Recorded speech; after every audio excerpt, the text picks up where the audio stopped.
I got some dirty shit to pick up at the dry cleaner. I got a tidy bitch to pick up, I got love Selena. Shawty hop up in the whip, but I ain't never seen it. Shawty love the way I whip it in.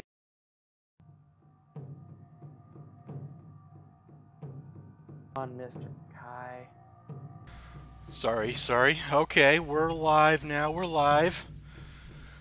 And hello and welcome to another episode of Nero Makai Plays, featuring co-host Gavin Dragon. Episode 16, apparently. Hello, everybody. Yeah, we are live. Yeah, no, I'm not alive. Oh, man. Gavin, come on. Get in the spirit, man. I'll be in the spirit. What you doing? When we get a little bit further in, I'll be in the spirit. Don't worry, come on, man. You gotta do it, man. You gotta do it. But you know how. Give us some you. Give us some you. Yes, there you go. So, hello to everybody. Yes, we are truly alive, and here we are going to be playing Shin Megami Tensei Raidou Kuzunoha versus King Abaddon. This is the second game in the Raidou Kuzunoha series, and I forgot exactly where I am, but apparently I'm in Chapter 7, and I remember that in the, I think it was the previous episode, then we learned that we had to go to the gigantic hole in the sky that was like a red blemish, so that we could confront this evil that has never been seen before. So the game is getting to its climax right now, I think. But let's see, what did I have? In this I could actually, unlike in the Digital Devil Saga series, then I can actually recruit demons in this one. So hopefully I have gotten everybody to a good point on here. I hope we're at a good point. Yeah, Mikaboshi is a really good demon. I really like Mikaboshi. That's cool. I also really like Rangda. Rangda has Null Fizz, which is extremely helpful. It was really the best when I was fighting the Pale Rider. But I think there was something else that I was doing as well. You were nibbling my tail until it fell off. Took you a while. How does that work? Well, eventually I die and then it falls off. Well, that sounds really morbid. It is, but at least you're having fun. Well, no, I'm not having fun if your tail's falling off and you're dying. I mean, you could resurrect, I guess, but you've got Phoenix Downs. Well, in this one they're called Jindans, and I learned that Jindan is actually a golden egg, which is an interesting little bit of trivia. Where's that goose? The golden goose, yes. The golden eggs of the golden goose. So I've got some information that came out a few days ago. You sound a bit tired now. You've just started. It's fine. I'm fine. Don't worry. I'll wake up more as we come along. I haven't done much today. It's literally just me yawning because I'm finally doing stuff. Well, I haven't done much today either. This is like the first thing I'm doing today. You're healthier than... No, I'm not healthier than you. Bullshit. I'm a fat fuck at 285 and I can't work out because I'm just very bad at keeping a good schedule on that stuff, because working out is so fun and eating pancakes sounds really fun. Well, I mean, we're pretty much in the same bucket there, buddy. Oh, okay. Same weight class? Yeah, pretty much. So then we're gonna wrestle each other because we're in the same weight class. Since I'm like twice your age. Yeah, pretty much. That doesn't matter. Let me see if I can't remember how to do this. We're not sponsored by any wrestling league, so I think we're okay. No. Anyways, back to the recent bit of news that came out. So back in the day... Alright, they nullify that. Sonic 3, when it first came out, there were some rumors about Michael Jackson working on the soundtrack, right? Yeah. Well, they said they were going to release stuff when Michael Jackson dies. Well, he died pretty shortly afterwards, and they said, alright, fine, then we'll wait a year. Michael Jackson? Michael Jackson in the soundtrack of Sonic 3. What did he have to do with that? I'll tell you, we'll get to that. Okay. And so there's this guy who works on it, known as Howard Drawson. You might have known him. I have no idea. He worked on a whole bunch of Sega soundtracks back in the day, and some of the best tracks. Okay. Ice Cap Zone being one of them. Oh. And so he requested that Michael Jackson come on the set, because those two were pretty good friends. Well, he did. He came in, and Michael Jackson wrote all of about 2.5 songs, and he wasn't happy with the sound chip and left. Please note, we knew none of this until a couple days ago, when... He wasn't happy with the sound chip? He wasn't happy with the sound chip, and please note, years earlier, he made... Oh, soundtrack. The sound chip. Chip. The chip of the system. Oh, okay. I got it right the first time then. It's really kind of weird with that. Well, it's kind of hard to please somebody like Michael Jackson, I think, because of the fact that he's a pop star. Nero, settle down. What? I'm not... Oh. Okay, sorry.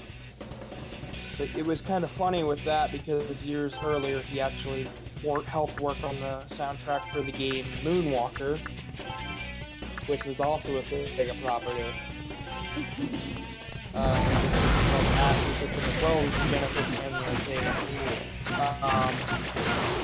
But he wrote all of 2.5 songs with Howard Drawson and said, I'm out, because then about that time there were some rape allegations and he decided to walk.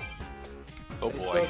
They kept those songs in, but those songs had voice clips, so it made it really hard to convert to MIDI. When they moved it over to the PC version, they had to completely change those songs, which made people think it was a copyright issue. It wasn't. It was actually a sound quality issue on Sega's part. Interesting. And here's where things get really, really weird. Shortly after writing the Ice Cap for Sonic 3, Howard because Michael Jackson worked on about half of that song, and so did Howard Drawson. Howard then got hired by the Jetsons to do a theme for a song called Hard Times. And what was that theme? It is literally a copy and paste of Ice Cap. In the Jetsons? Not the cartoon show The Jetsons, there's a band called The Jetsons. Oh, okay. Gotcha. And they make some pretty kick-ass music. I actually, my vocal cords, when I sing, I actually sound like a lead. Wow. I did not know that either. So what I decided to do was, when I woke up this morning, I wanted to listen to the Jetsons. I wanted to listen to Hard Times, and I wanted to listen to Ice Cap. I wanted to sing it out. I feel like being a faggot for us. So I started singing. How's that being a faggot? Because if the first thing you want to do at 7 a.m. is start singing, it might be just a little. Alright, I'm gonna turn the game volume down just a little bit. People are saying they can't hear you still. Oh, I'm so sorry. And I have you turned up as high as I can. And it seems like the audio's going into a good range, but I guess it's just a little bit too much on the game end. Okay, I'm sorry. I am sorry, guys. But I started going, and then eventually I got to a point where I was like, you know what, screw it, I'm not gonna listen to the Jets. I'm gonna actually listen to Ice Cap Zone instead. And so I just started going and going and going until I got to a point where I was like, you know what, Michael Jackson's pretty cool. Let's put the smooth criminal part where he's going, Annie, are you okay? Into a part. So imagine the start of Ice Cap Zone as I pull this up, because I'm actually going to sing it exactly what I wrote, where I ripped part of the lyrics and I mashed it up together. Oh wow. If I could have all the women in the world, I would take this time to leave. The pressure's on and I'm not some sort of strong man, so take this thing from me. Oh wow. Don't give it a second thought. That's pretty amazing. You got better things to do, so just take your things and leave. Hard times, happiest days of my life. Hard times gone by. Hard times, happiest days of my life. Hard times gone by. Annie, are you okay? Are you okay, Annie? Are you okay? Yeah, I can't do it. I can't do that part. Oh. I can't do it. It's too fast. It is too fast for my vocal cords. But then it goes... Well, you made a really good effort, though. But let me continue onward, because it goes back into the hard time section after this. Okay. Hard times, happiest days of my life. Hard times gone by. Hard times, happiest days of my life. Hard times gone by. Hard times, happiest days of my life. Hard times gone by. Hard times, happiest days of my life. Hard times gone by. Late at night when the darkness here around me, I'm drinking on the floor.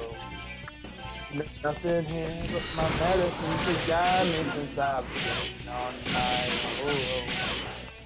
Where have you forgotten now? Memories that continue to amaze me are all over now. Hard times, happiest days of my life. And then it would go back to the Annie, are you okay? And that's where the song would kind of end, because finish the stage. Alright. I just kind of enjoyed that a little bit there. And Nero Makai orgasmed all over the floor. Nero, I will Mind orgasm. I will sing for you, honey. And here's the really interesting part, is that I don't usually listen to a whole lot of songs with the lyrics. My favorite type of music is trance music, and a lot of trance is just pretty much Repeated stuff. melody. It's pretty melodious usually, and yes, there's a lot of repetition in there that follows a very, you know, well, I wouldn't say strict paradigm really. But yeah, people do think that it is just a little bit too repetitive for their taste. Even though I think all music is repetitive. Just to let you guys know, I will actually link to you guys the mashup of Ice Cap Zone 1 and 2 and the Jetsons. Hard Time. Just put this at the end of YouTube and you can listen to it. YouTube.com, then that /. It is actually pretty cool. The track, by the way, that track, Hard Times, it was never released because Sega asked them not to. Oh wow, okay. I definitely didn't know about that. And I think let me look up how old. So many interesting little things about the battles that went on in just video games that we enjoy so well these days, the classics.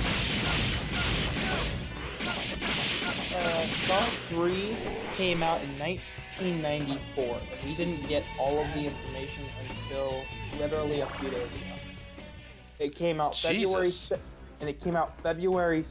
1994.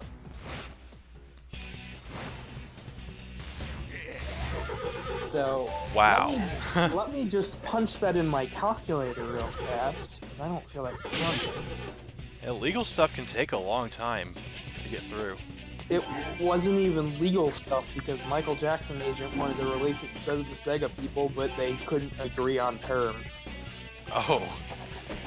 24 years, nearly 25 years in the making, guys, and nobody knew the clues.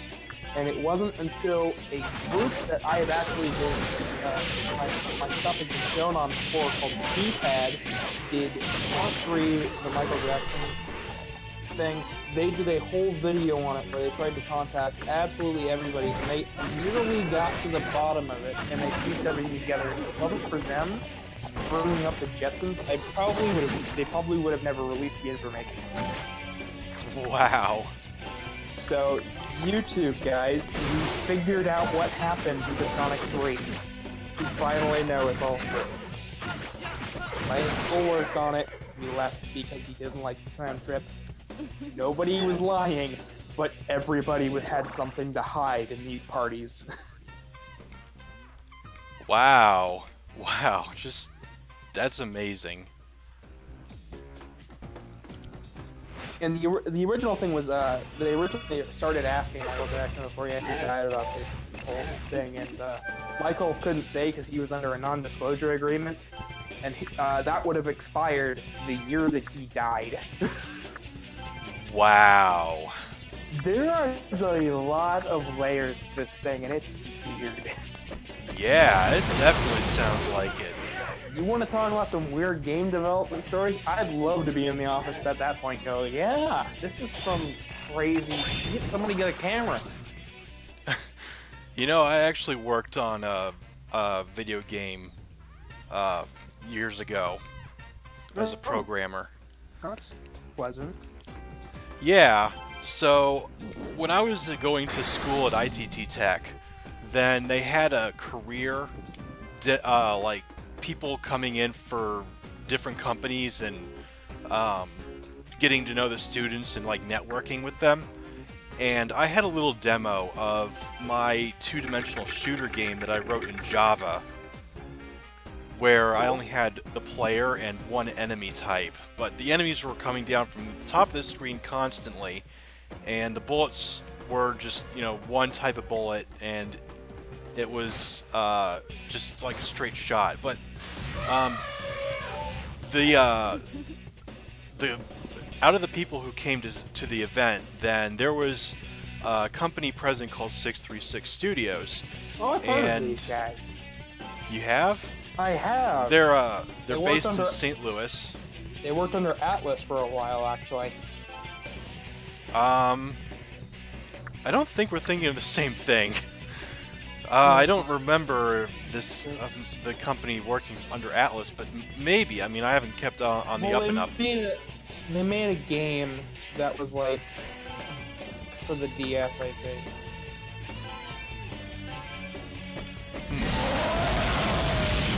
Well, anyway, regardless, they were a small startup based in St. Louis, Oh yeah. and they had an idea. You're thinking what? Just continue. Okay, so Yeah, anyway, different company.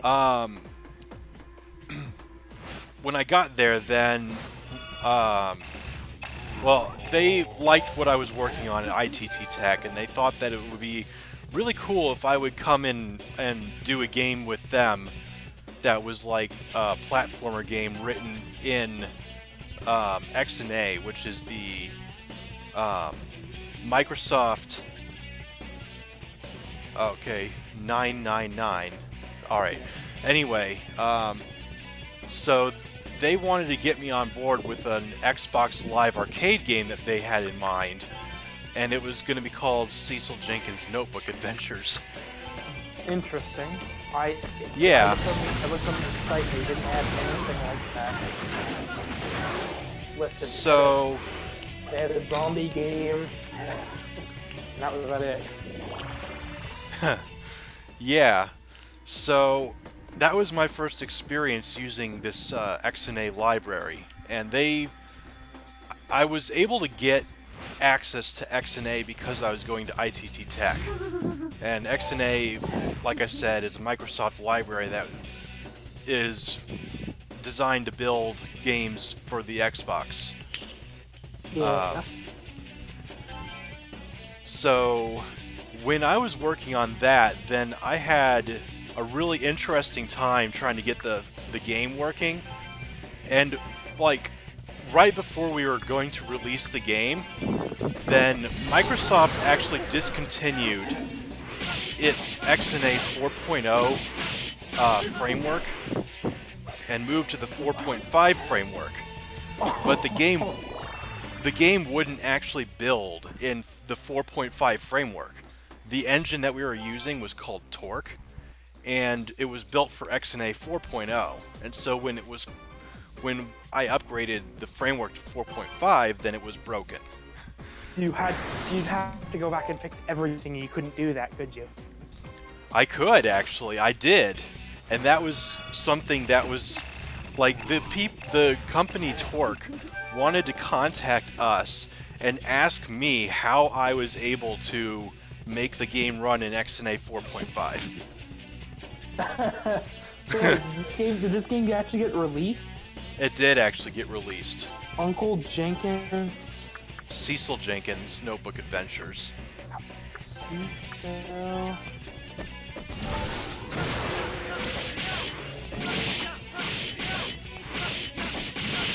Because if so, I'm gonna have to try it out. Because that. It's like $1, I think.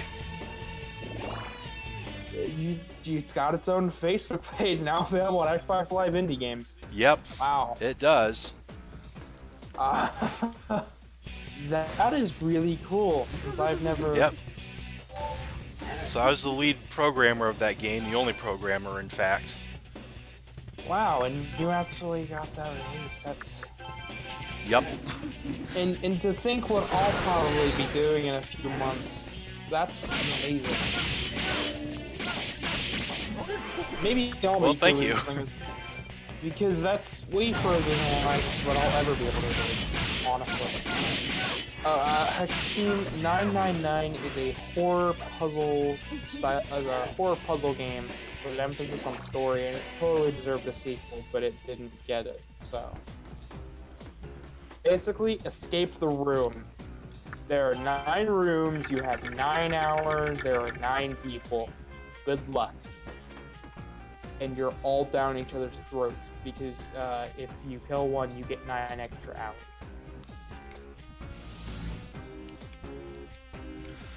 Well, it looks like I can't go any farther down into this dungeon here.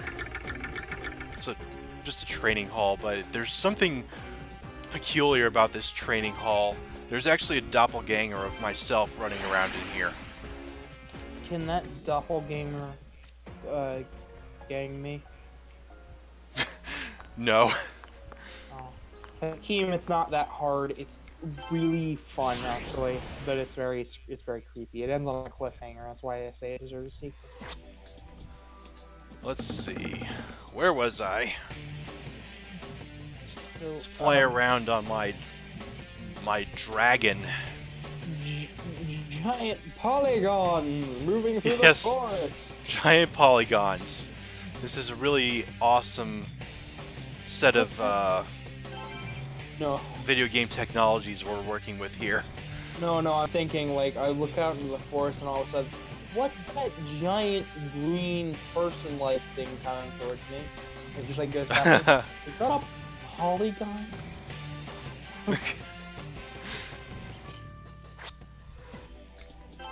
I'm gonna go back to the detective agency and see what I was doing. So... By the way, I have a cat following me. I'm already following you. You're not getting rid of me, and he's not replacing me. In fact, I hired His him name to is follow... Gauto. I hired him to follow you in the game, so now you'll always have a cat following you. Good luck getting rid of me, bitch.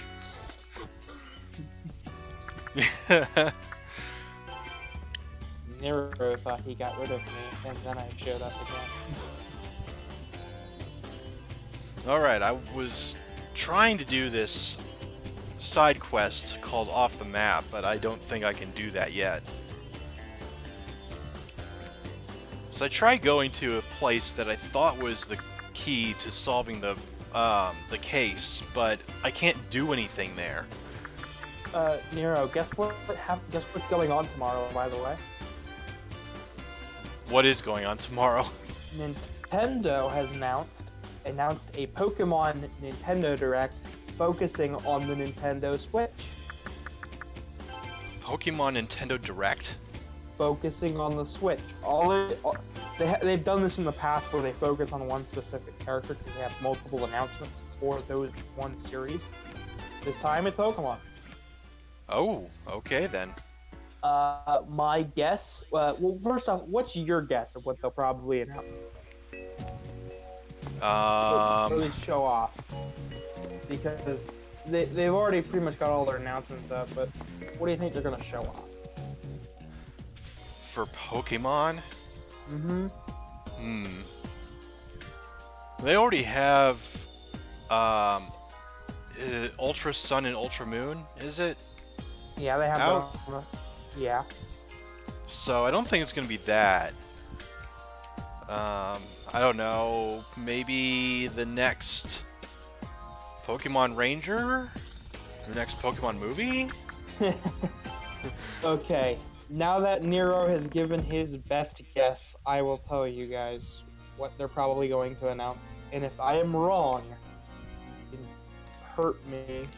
But if I'm right, I told you so! I'm calling it now. They're going to show off the Pokemon game on the Switch, both versions of them. They're going to show off the name, they're going to show off the starters, and they're going to show off some of the areas. They're also going to say that where it will be playable is at E3 this year. And they're also going to give out a release window of the end of this year, but not like an exact day or month. Well, alright then.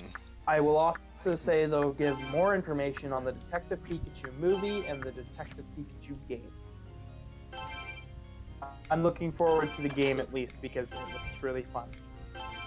What's Detective Pikachu? Okay, so you know how in the cartoon show Meowth could talk? Yeah. Imagine if Pikachu was a detective that was like Sherlock Holmes and was helping, and his assistant was a small boy, and Pikachu could talk. Alrighty then. And they solve murder mysteries, and it's pretty sweet. That's definitely a departure. It's just a fun little side project they were working on, and everybody wanted, what's the one guy? There was somebody who they wanted to voice.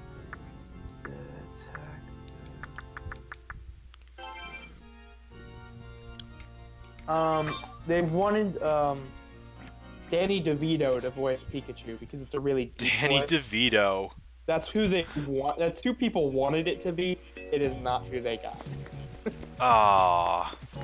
Wow, I wonder what it would sound like if Danny DeVito voiced Pikachu. I'm gonna look it up because I actually don't. I can't know. really imagine it in my head. I've heard it before. It's kind of funny. They have. It comes out February 3rd, 2016. I think that was in. No, that was for the Japan release date because the American release date is this year. So. The film comes out May 10th, 2019 for this year, and the director was Rob Letterman. Rob Letterman. Yeah. Not any relation to David Letterman, I would think. I think they're cousins. Oh. All right. Give him a pat on the head. So if I'm right, give me a head. Don't give me a pat on the head.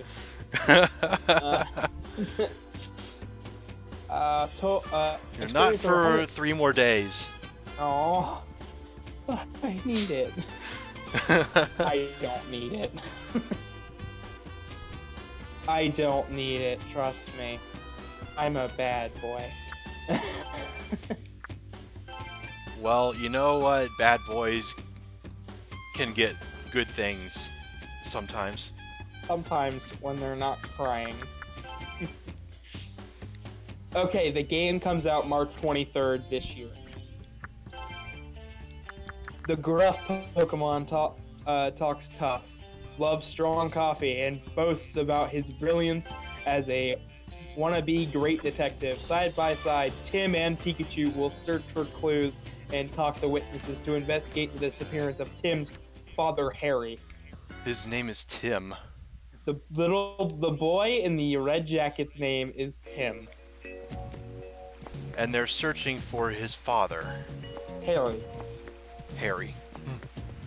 Hang on, I started in the middle. A special Pikachu and his friend Tim uncover the mysteries of Rhyme City, and Detective Pikachu for the Nintendo 3DS family.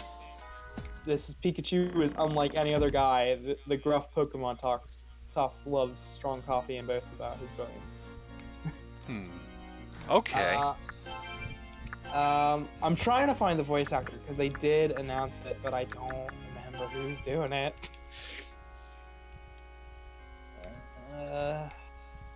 Okay, here's the don't want to do that just yet. Here's the Wikipedia page.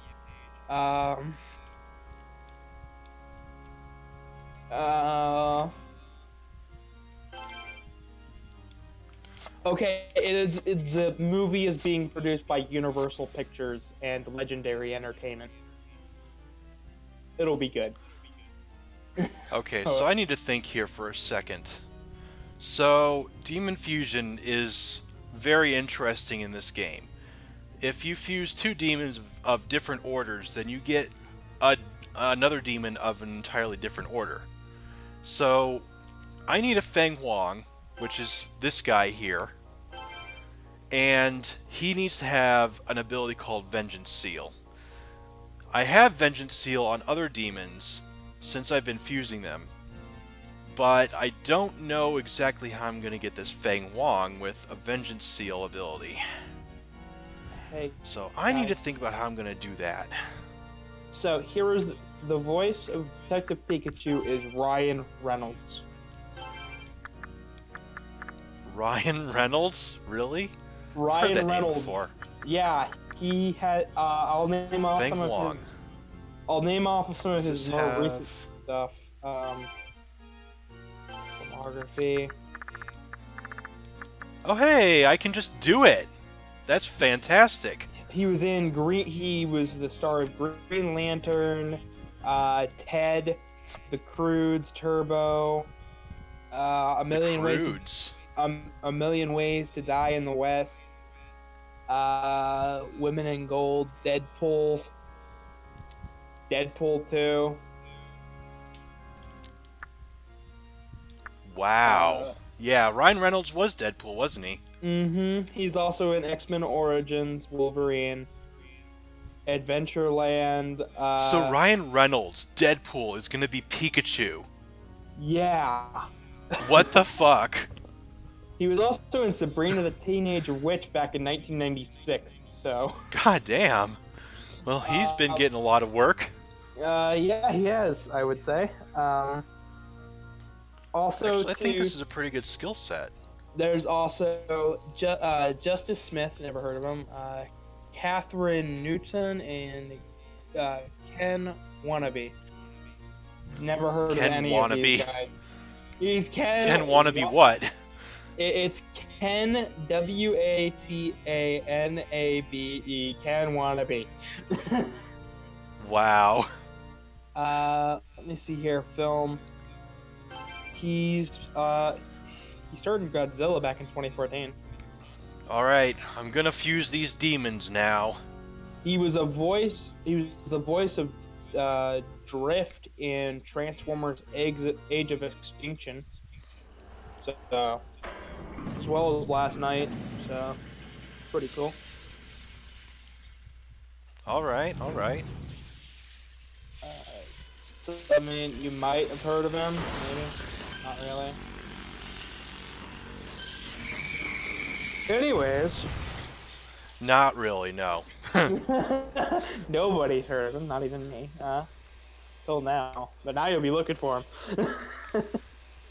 You know, there's this dude who appears as an extra in so many films and TV shows. I can't exactly remember his name, but he's got a YouTube... Well, somebody made a YouTube video where they pieced together clips of some of his appearances within these movies and TV shows, and they put it to the soundtrack of oh shoot, I can't remember what it's named. Requiem for a Dream. And it's pretty awesome because it's just like I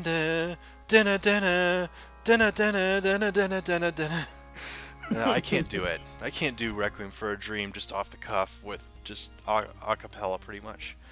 But yeah, he's called the best extra in that little clip that people put together, or that one person put together, I should say.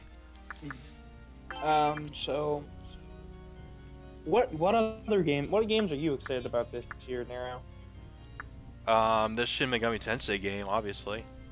For the I'll pull up the information on that. Yeah. Because you need to know about this, because you're gonna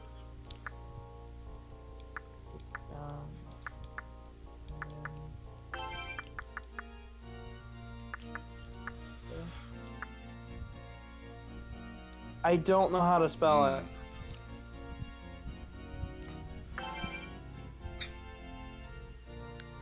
Alright, somebody knows what song I'm talking about with Requiem for a Dream.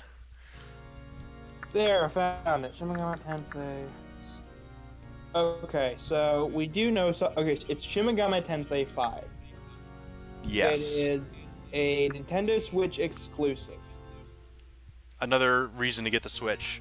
Yes, it is, and I think it's going to be the thing that makes you get a Switch. It will. Goddamn. It will launch in the West, so it is English. I should definitely hope so. I don't think you got to. Have you seen the trailer yet for it? I have not seen the trailer for it yet. No. Would you like me to link you the trailer for it? Yeah, I'll watch it after the stream. I can't do it now.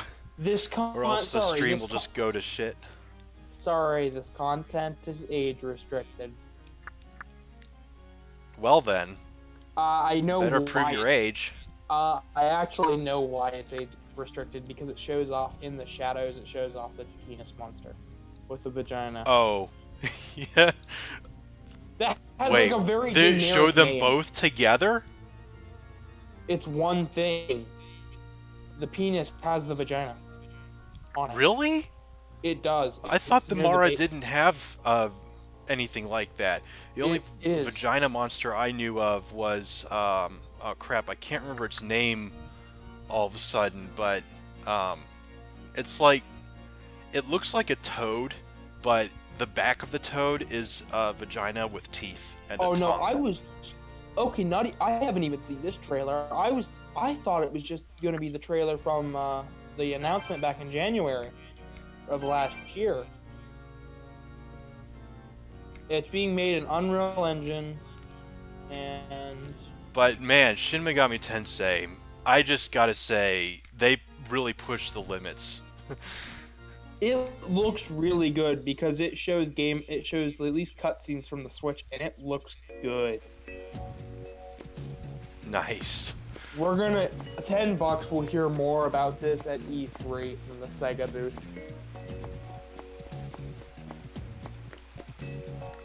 That would be awesome. Because So, Sega, from the Sega booth? we'll probably hear from the Sega booth, and it will probably make a gameplay appearance. And also, it is a Switch exclusive. Switch exclusive. Fantastic. Switch exclusive, man. Go get a Switch. This is your reason. If you like Shin Megami Tensei, go get a Switch. Of course. If you like Persona 5, go get a Switch. Trust me. Really?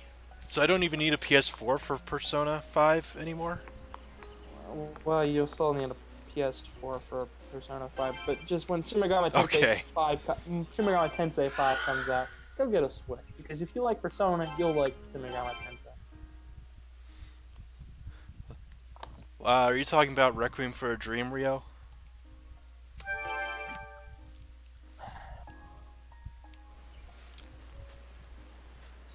But man, I loved Shin Megami Tensei 4 Apocalypse when I played it. I've never played any of these games. I always wanted to, so when 5 comes out, I'm getting it and playing it. Yeah. So. Well, don't spoil anything for me. I won't. Hell, Good. If anything, I will drive to your house and I will play it with you. Well, good luck with doing that. We'll do it live. We'll do it live.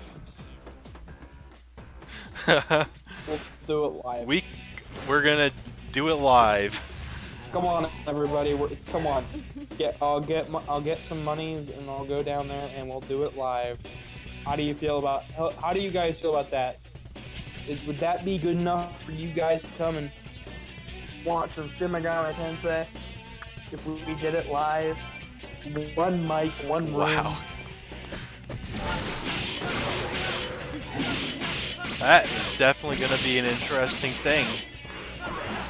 It'd be a fun week. Yeah, it would have to be a week, pretty much, of just streaming. We'll just call off a week and we'll just stream and have fun. Switch or something like that. I have a PS4. If I got a PS4 first because it was cheaper. I do want the Switch though. It makes me sad that I don't have one because I was supposed to have one. Well, Hakeem is definitely on board with this idea. Alright, Hakeem, give me some money. I'm gonna get some gas, diamond away. Diamond away. Yeah, we'll get some cheap food, we'll head down. It'll be fun.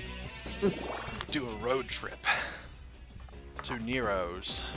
To Nero's house we go. Over the river and through the woods. To Nero's house we go. We show. And who might you be? I am Nero's friend, and I am his girlfriend, and I say you're not. I am going to be moving in with my girlfriend this year, hopefully. Yeah, that's the thing. I would show up, and then your girlfriend would be like, "Who the hell is this?" No, I'm from the Sims.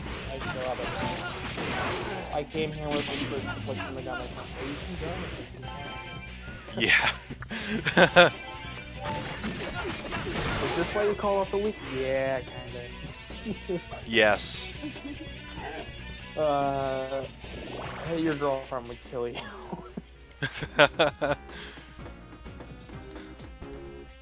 I don't know. I mean, I guess I'd have to ask first, but... Well, we know who the bitch is, who we know where's the pants in this relationship is. Well, obviously, women always wear the pants in the relationship.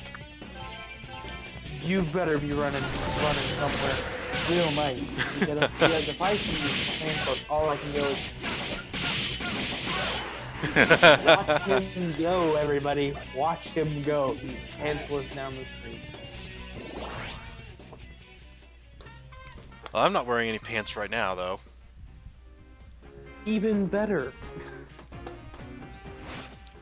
Chat. Part of the reason I don't use face cam.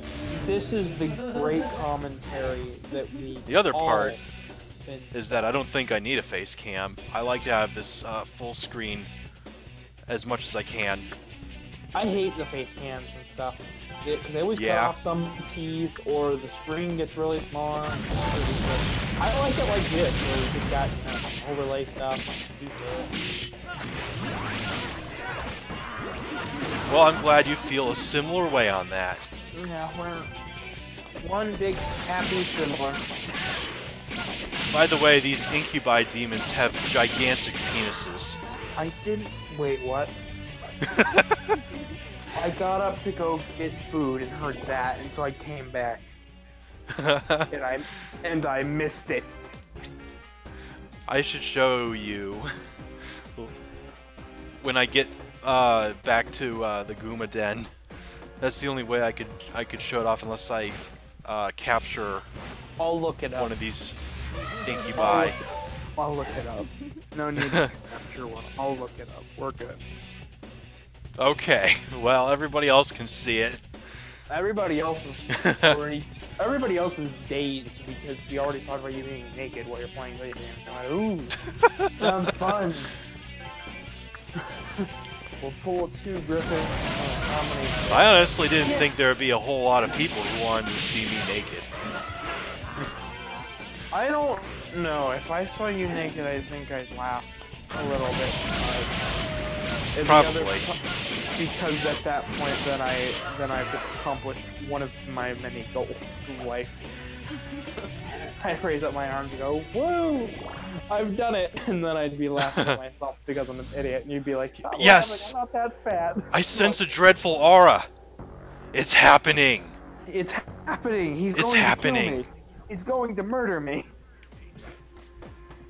I'm going to murder myself. No, me. You're riding off a dreadful aura. That means you're either full of dread or you're ready to kill. Here we go. Here we go. Stream's lagging for me. Get ready, everybody. Get ready. I'm gonna face my doppelganger. Here we go, everybody. Kagebushi.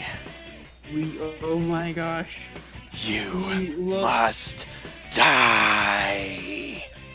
No, no, you know. Yes, yes, I do the voices. I have to do the voices. No. I do. Yes, this is how I do it. That's not what I'm talking about. No. What?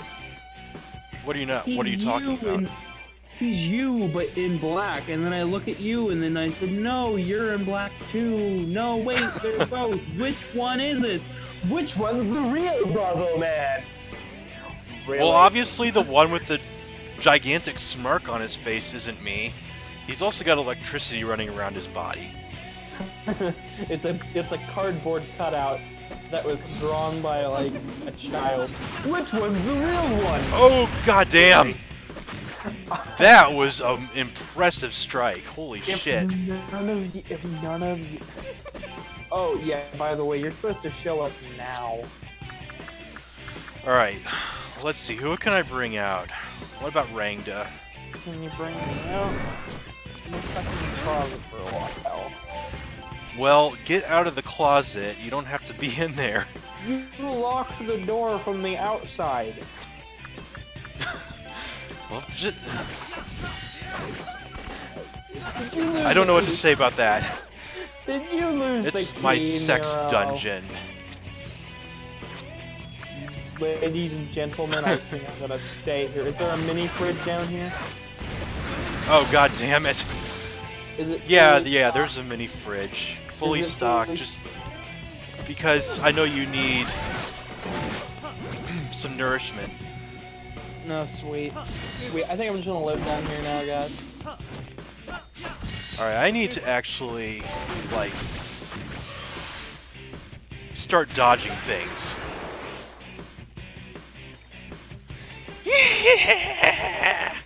Acting tough, huh? He's a cyborg. Look out for his cyborg hand. Oh god damn it. Megidolion? Oh my god. Well, actually that wasn't too bad. But holy shit. This dude.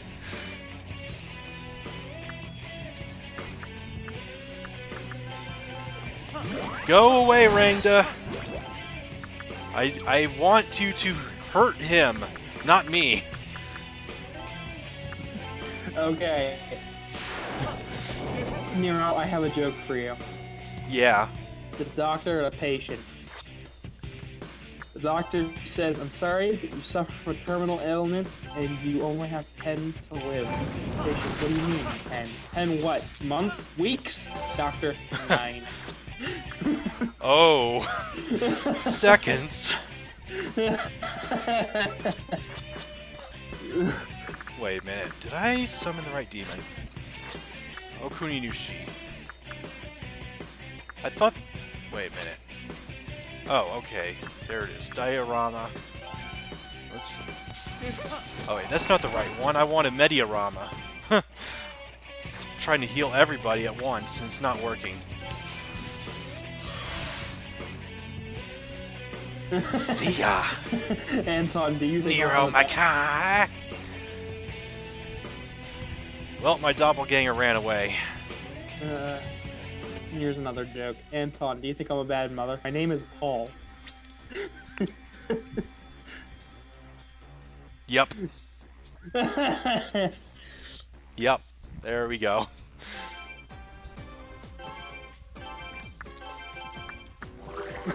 My dog used to chase people on a bike a lot. Got so bad, finally had to take the bike away.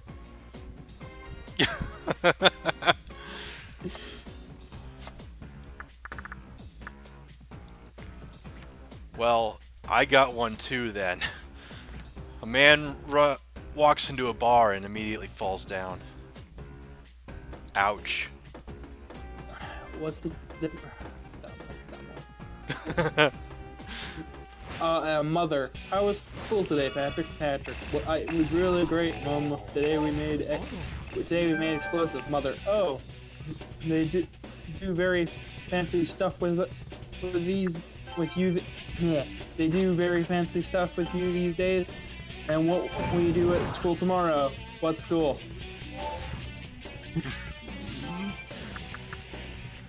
That was bad, and it was hard to read because it wasn't written well. Yeah. Mom, where does tampons go? Where do the babies come from, darling? In the store? I'll back up.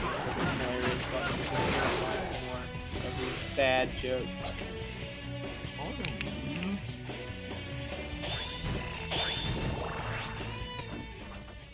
I've got a really bad one for you.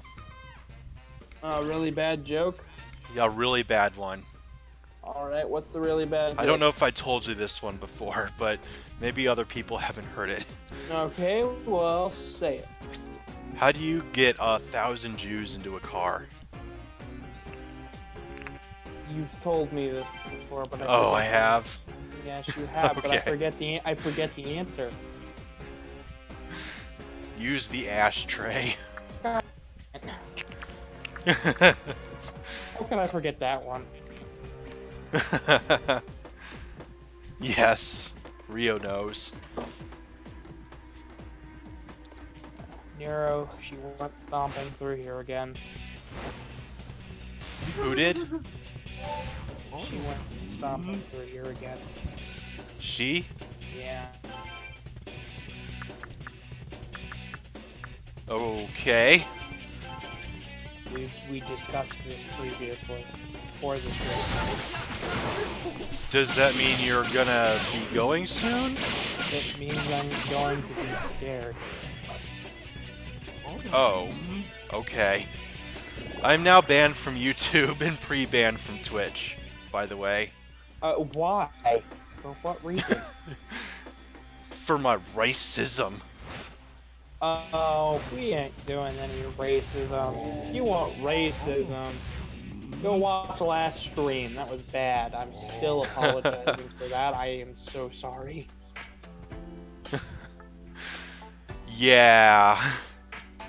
I know you guys have all said it's fine, but I'm like, no, it's not fine. It broke my moral code. It messed me up last night. Yeah. Just because martial law doesn't have any qualms about saying it. Yeah. And all of a sudden it gets quiet. His hands just kind of spin, don't they? If we put like Kinda. a sword next, if we put a sword next to it, then does it get sharpened? If we put a pencil next to it, and then will it sharpen it? I forgot where this conversation is going. Is he just the best sharpener ever? That samurai there, the stone one. Oh, because his arms are rotating. Yeah, he's either the best sword sharpener or the best pencil sharpener. Which one is it? Maybe he's the best at turning the crank. Yes, that one. Also best hand jobs. I don't think so.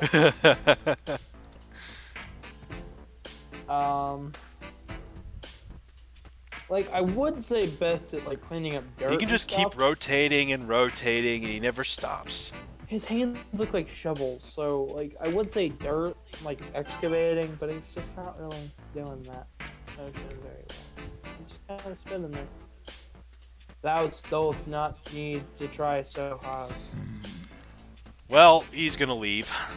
That is enough, I shall take my... It's really interesting when demons just start talking to you randomly. So, like, right now? Yeah. Go. Oh, right, I forgot. This one also does not take well to bullets. They don't... I mean... They don't care about bullets. Yeah. I know what you meant.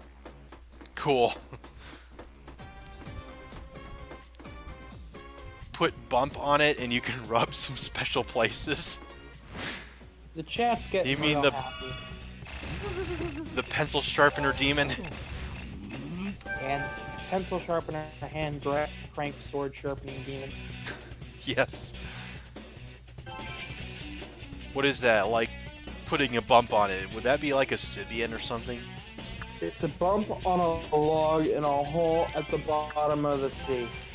Said it right, yes. Okay.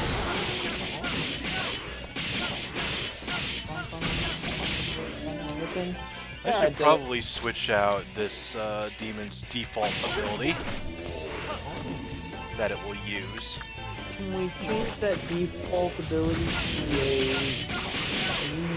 be something extraordinary? What do you mean extraordinary? So that his default ability is being Spider-Man. Nope, we can't do that. Gosh dang it. I want a Spider-Man rock monster. Well, I was talking about my Feng, or not my Feng Wong, my Rangda. The lady with the big claws. She was constantly casting Zeodyne, and I didn't want that. So that just wastes my Magnetite. Yeah, that's what it's called. Magnetite.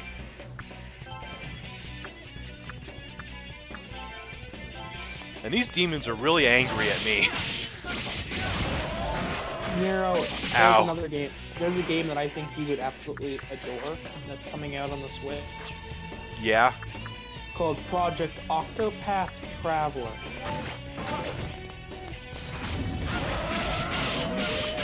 Octopath Traveler. Mm-hmm. What's it like? So, you know Final Fantasy VI? How you Yeah. had how you had multiple storylines and multiple characters? Well, I mean, they definitely had a large cast of characters, and you could see them as like side stories and side quests. Okay, well, But this it's not is- like there weren't multiple paths. It all culminated in one single yeah, story. I know. Okay, just making that clear. So, Project Octopath Traveler is made by the Bravely Default team at Square. Oh, yes, And- Bravely Default. And I what still they, have yet to complete that game. and I haven't played it yet.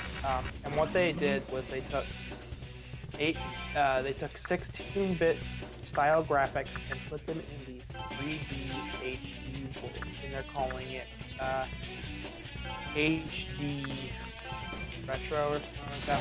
The water looks really pretty and like the landscape is real, but they're all very, it's still very like a 16-bit graphic, right? Oh, okay. But the whole, and it's an RPG in the same vein as with the ATV system, as same as in Final Fantasy VI. And what it is you have 8 characters that go on their own story, down their own path, and they all meet up in one area to fight the final boss. Interesting. So okay. Yeah, actually, Final Fantasy VI did have a segment in it where the party got split into 3 separate groups, and then they all had to go on their own adventure and then meet up later. Happened twice, and then near the end of the game, you had to find everybody. Yeah, well, I mean, I count that as being a little bit different. Like, yeah, I mean, people were obviously doing their own thing for a year after the events of the Flying Continent. Then they had to like find themselves again. So yeah, I get that. Yeah. But I know it probably sounds super different. Well, there was a demo that was put out on the Switch, and the game, from what I hear, is awesome. And it plays really well. The only thing that they don't like is the name of it, because for a while I actually forgot what it was called. And he showed up. Wow. That is amazing. It's been in about an hour now, and B is showing up. Where have you been, B? You needed some lotion and tissue, did you? He was pollinating a flower. That could go many different ways. The good thing about Project Octopath Traveler is it's actually a working title, so it's gonna change. That does sound very interesting, though. I think I would like to actually play that. So basically, the environments are 3D, the character model is 2D, but they move around in this area. That's like, in all the texture looks like it's done on like a 16 or 32-bit graphics layer, with all of these really high-res lighting and high-res textures. They're all still very much retro. Yeah, I once played a game for the PS3 called 3D Game Heroes, where they had like Stop. 8-bit. What? I got that game the other day. You did? Yeah. Wow, how about that? I bought that last night because I wanted to. I bought that like the other month, and I was like, oh, nobody's ever heard of this. And I thought nobody I have heard of it. Yay! Yeah. I'm sending you the trailer for Octopath Traveler as well. I actually found a model for Kain from Final Fantasy IV, and I was actually able to translate that into a model for 3D Game Heroes. That's cool. I haven't been able to do anything like that. But it was on my friend's PS3. I don't actually have a PS3, so it was his memory card, and I didn't get to keep it. Oh. Hey. B. Yeah. Yeah, it's a 3D version of Zelda, basically, without it being 3D. 2.5 yeah. is a pretty good way to describe it. B, everybody in chat's a peasant. Does that make me a peasant too? No, you're not a peasant. I don't think anybody's a peasant. Although, should this group of people here watching be called something special? No, they're just our viewers. There are fans, there are viewers, there are haters. They are whatever they want to be, but they are not a collective group of one thing. Okay. Because we're not doing that. We're not 20-somethings looking to poke a dead body. Shots fired again. Can't Not help like it. Logan Paul really cares about what some furry on a fucking game stream says about him. Not when the Japanese police are looking for him. Well, he's in America. Yeah. I think they all knew. Which, by the way, apparently there were some Russians who have been brought up on charges for, I heard. yeah, the investigation into collusion. But it's like, what's actually going to happen because of these indictments? How are you going to get them into an American court to prosecute them, or is it just going to be like, yeah, we know these guys did it, and that's going to be it? I just don't understand what's going on.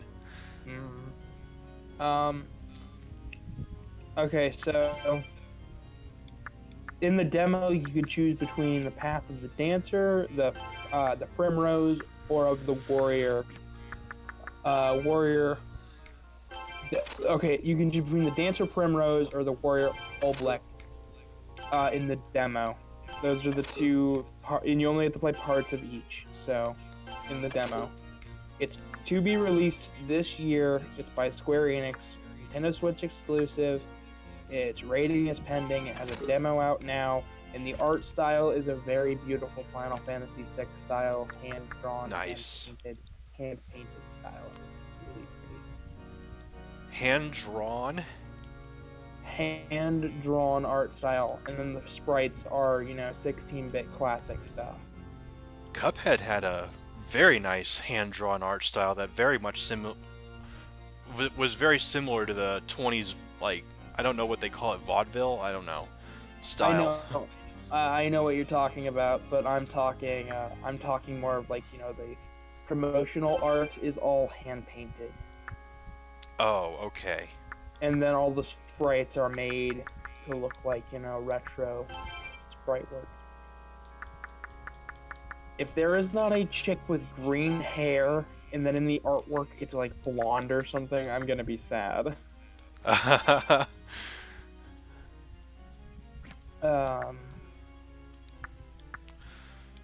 What should I make this time? To look more into my Nintendo stuff. Recently they changed up their point system. By the end of I think March, any games that you buy, you'll get more gold points for it. Ooh. Okay. Which means, and the gold points are used to actually, get discounts and free games and stuff. Cuphead porn. I've seen Cuphead porn. It's weird. It exists and it's weird.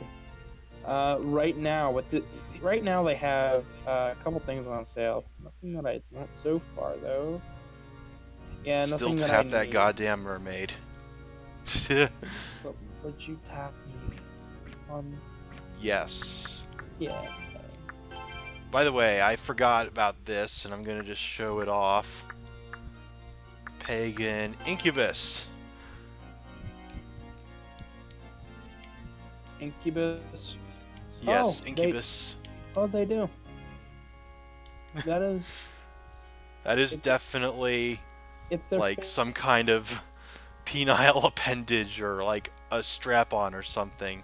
If their face wasn't so messed up, that'd be hot. Some more games broke the certain threshold of them finally being cheaper. Where they have the PlayStation has the greatest hits and Xbox has their platinum or whatever. You know what I'm talking about? Okay.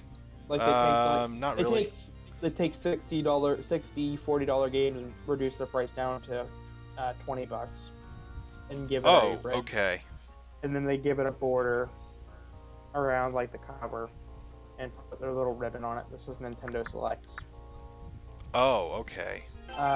Recently, Mario 3D Land, Ultimate NES Remix, Link to the Past, and Animal Crossing as well as Luigi Mansion Dark Moon, Kirby Triple Deluxe, Ocarina of Time 3D, Dream Team, Tamagotchi Your Life, Lego City, and 10 Dogs Plus Cats, Donkey Kong Country 3DS returns. Mario Party Island Tour. I really like Donkey Country 3D Returns. Disney's Frozen, Olaf's Quest. What the hell? How did that sell? How did that sell 2 million? Because they have to get to a certain sales threshold to do that. How did that reach 2 million? Frozen, just the name recognition. My guess. I guess. The Wind Waker HD, Mario 3D World, Lego City Undercover for the Wii U, Donkey Kong Tropical Freeze. That makes me happy. I haven't gotten to play that yet. Nintendo Land, Pikmin 3, NES Remix Pack, Super Mario Galaxy 2. Yeah, now we're into Wii stuff. Now we're into the old stuff. Mario All Stars. Actually, I didn't know that one went to the selects. That must be recent. Because I know, I'm sure you didn't know this, but they're still making Wii games. No, I didn't know that. Their most recent Wii game was Just Dance, 2018. Wow. I can't imagine why they're doing that. Because it's easy to do, for one, and it still sells. Because it's really cheap. I guess so. It's cheap to print the discs, so if you want to play the games, all I have to do is, get the game on the Wii, look, you get it. Please note, it also came out on the Wii U, the Xbox One, and the PS4, but it came out on the Wii. Oh, wow. And the Wii U. That's the really weird part. The Wii U got it as well. Like, I didn't even know it was still what Wii U games were still coming, and I would never have guessed that. Well, I mean, I guess if Wii games are still coming, Wii U games, yeah, I guess that just makes sense. I mean, they're not very many. They're like one a year, but they're still coming. Apparently. There is something I like about Nintendo's reward system, their online stuff, because you can add stuff to a wish list, and then when your birthday comes around, they half off all those games. By the way, just a little bit of a fun fact here. There is an item in this game called element number 115. In Call of Duty, they also had an element 115, and that was used in weapons such as the Wonderwaff DG2. In real life, we have an element number 115. Yes, we do have an element 115 in real life as well. I think it's a synthetic element, isn't it? And they created it in the laboratory. Mm-hmm, and it's used in weapons quite a bit. Oh, okay. Yeah, so, in this game, got more element 115 for weapons. And it's a plasma sword, too.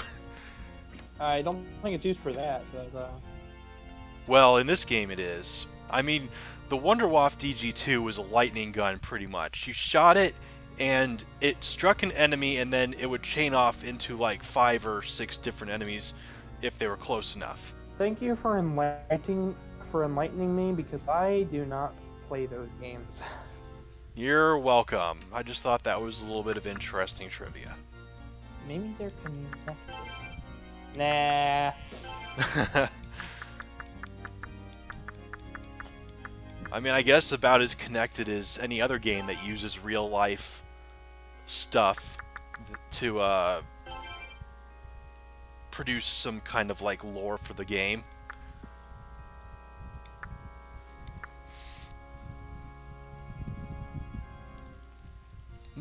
I could get a Sandalphon Angel. I'm actually going to look up the Toei Spider-Man lyrics. Toei Spider-Man? This was the Spider-Man that's connected to the Power Rangers that we talked about. Oh, okay. Gotcha. I want to look up the lyrics because it's... So there's the Japanese lyrics that actually fits the tune that they created for him, and then I'm going to look, and here's the exactly translated lyrics. In the dark valleys between the buildings, Spider-Man, his eyes flashing flashing anger Spider-Man. His abandons peace. He abandons peace. He abandons all and races through the sky chasing evil. Change Leopardon. Why do you continue to fight, risking your life? Earnestly, invincible Spider-Man. Okay then. Good stuff. The silent highway of night Spider-Man. His eyes flashing anger Spider-Man. Burned with pain, he abandons even love and races through the sky seeking out evil. Change Leopardon. Why do you continue to fight, risking your life? Earnestly, invincible man, Spider-Man. On the street corner, no one knows his flashing anger, endured sorrow. He abandons even friendship and races through the sky, searching for evil. Why do you continue to fight, risking your life? Earnestly, invincible man, Spider-Man. Wow. That's the direct translation of the lyrics. Okay, good to know. There is something that that version of Spider-Man actually says, and it's weird. And it'll make you think, what? What were they thinking? But when he approaches bad guys, he says a thing.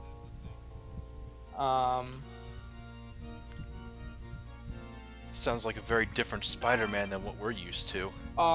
This version of Spider-Man is not Peter Parker. It's actually some kid who rides a motorcycle and just kind of relaxes and was searching for, and his dad's a scientist, and his dad gets kidnapped by the bad guys or is forced to work on stuff, and Spider-Man went looking for him and gets stuck inside of a spaceship that crashed into Earth, and he's given powers by a alien that's dying, and that gives him the power to cling to walls. An alien that's dying, not a radioactive spider, okay. Yeah, and that alien is from like a planet full of like people that can turn into spiders and stuff, and he gets the power to, and he turns in, and that creature turns into a spider and he kind of dies. And then Spider-Man climbs out of there and tries to rescue his father and fails and thinks he's dead throughout the whole series. Wow. And since his dad is a scientist, he kind of picked up on some of the stuff and made this big, bulky wristband thing. You know, kind of how Peter Parker has the web shooters that he made. Well, this guy has this utility belt type thing that also shoots out webs. I see. And the spaceship where he found the dying alien, that turns into a giant robot called Leopardon, and it straight up looks like a Spider-Man version of Power Rangers robot. So nice. It's the Megazord of it. What else? I'm trying to find his catchphrase, because he does have a catchphrase. And it's really, really dark and stupid.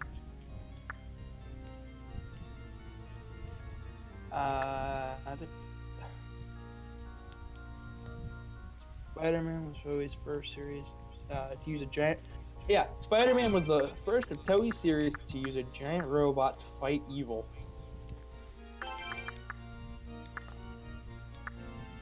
Right on. Yeah, it was going to have a sequel called Battle Fever J, which would have featured a hero called Captain Japan, who was going to just basically be Captain America's equivalent. Nice. You know, it's really interesting that countries like China are like pretty much mimicking what we have done in the United States with the way of movies and superheroes and whatnot. I mean, sometimes they're like direct rip-offs. Like China doesn't have like hardly any copyright laws, I don't think, and so they can just like create things that are exactly like what we'd make here in the United States, and yet they name them differently, and it's like, yeah, that's fine. Japan has about the same copyright laws we have. They're slightly different. Like, they wouldn't be able to get away with Captain Japan, but they had the Marvel license, so they could have done it. Okay. He appeared in the comics in 2014, and... Oh gosh darn it, why can't I find his catchphrase?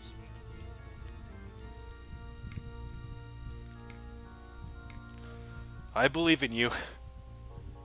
I will find it. Okay. That was a fun demon to make. He is on Earth 51778 in the Marvel canon.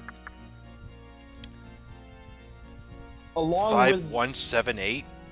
51778. Wow, actually that's a lot more than I thought. And does that number mean anything? Yeah, it's that number of Earth. Oh, okay. The many worlds interpretation.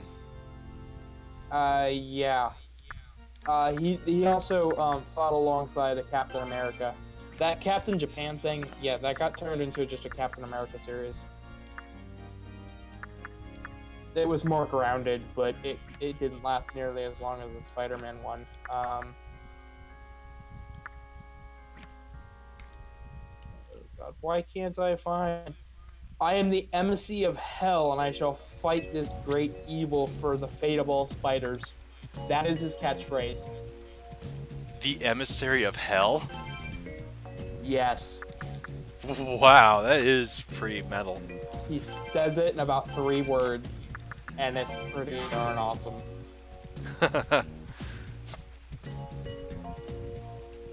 Jeez, that's metal.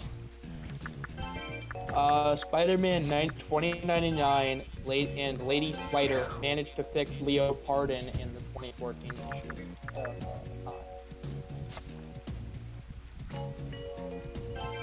His name is Yamashiro. So his powers Yamashiro.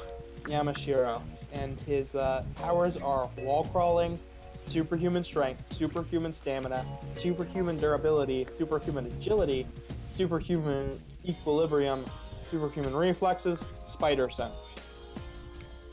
That is quite a list there. Abilities: indomitable will, master acrobatics, master hand-to-eye coordination. Honestly, I think Peter Parker has more powers than he does. Oh, really? Yeah. Especially because, you know, because if I were to go look up just the regular Spider-Man,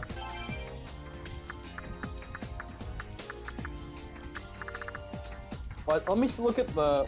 By the way, I've been sitting here with this pair of old underwear for a while. It's worth 1,200 yen. How's that for Japan? It's about 12 bucks. 12 bucks. 12 bucks. For old underwear. That 1 yen, that's barely even worth a penny. It's a twig. It's just a plain old twig. There's no twig. use for it. Hakeem, it's not an edgy Spider-Man. He is actually pretty down to earth because a child nearly dies because he wasn't fast enough. Well, that could happen with any superhero, or even an anti-hero. I mean, he's got a lot more problems. He has a lot more problems than Peter Parker ever had. I mean... Would you say that this version of Spider-Man is an anti-hero? No, I would not. I'd still say he's a hero because he doesn't act like an anti-hero. He has the qualities of a hero. Yeah, Peter Parker has more abilities. Super strength, super speed, superhuman reflexes, agility, super balance, the spider senses, as well as extraordinary senses, accelerated regeneration of like cells and stuff. Peter Parker has way more powers than he does. Nice. So yeah, Spider-Man, what the fuck?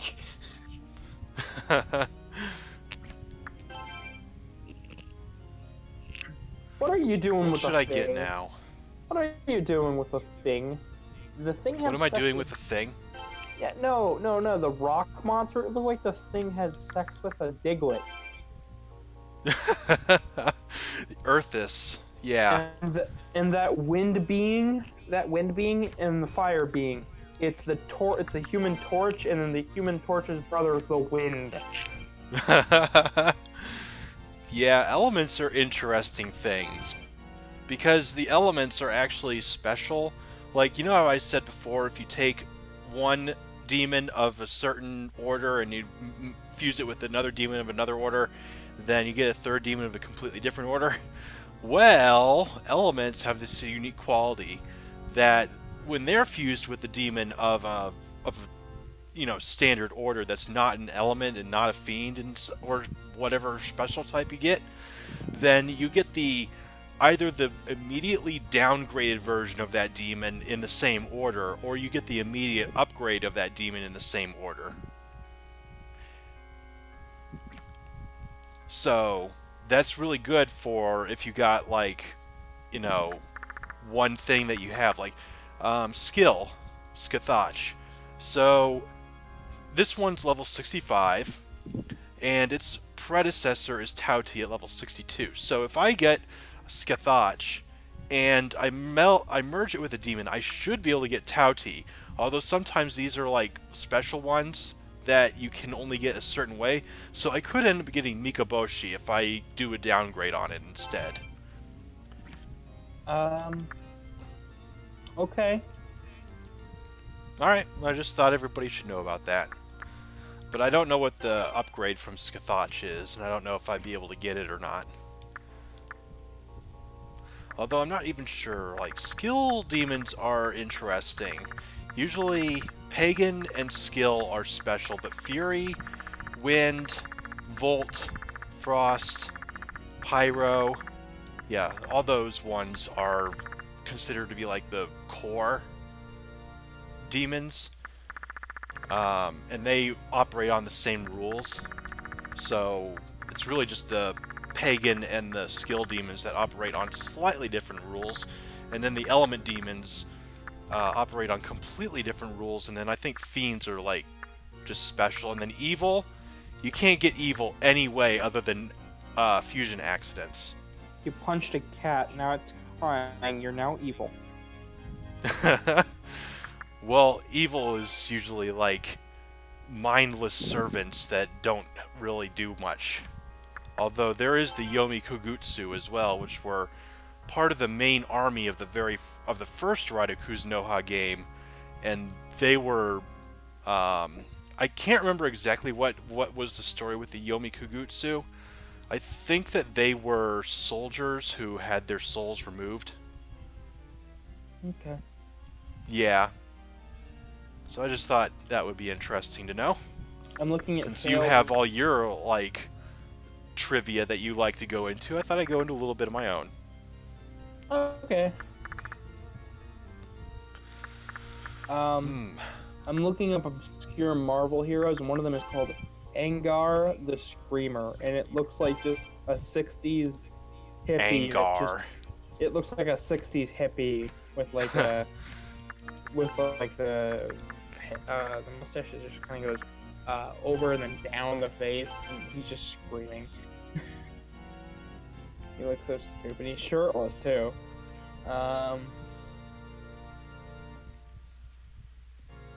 Yeah, not many of these are really that great. Apparently Rio wants trivia based on what is going on in the game. Or is it... No, he doesn't want that. He's just saying that's what I'm doing. Okay, got it. Let me see. I could make an Earthus with Skathach, probably, somehow. I think I just found your favorite hero ever made, just based off design. Or maybe not. a hero called Backlash. He looks like a I can only make arrows. He looks like a very kinky man. He's dressed up in BDSM gear. He's just... Really? Yeah. I like this one. It's called Madcap. Madcap. He's black and purple and pink and yellow, and he's got a smile on his face and a pop gun. And a pop gun. And his left shoe is purple and black stripes, and his right shoe is just straight up yellow. And then his left leg is yellow. His right leg is the purple and black stripes. And then the right side of his shirt is yellow, and his glove is purple, and it's just mismatched. And his hat is a purple stripe thing. I'm clicking on him. That's hard to imagine, but... Oh, he's a villain! Oh my god! Victor's going crazy again. He's a villain in Deadpool. But I don't want him to go crazy, because whenever he gets crazy like this, he ends up creating something evil, and I don't want something evil. Then make him good. I'm not gonna go through with the operation. Sorry, Victor. We can't have this right now.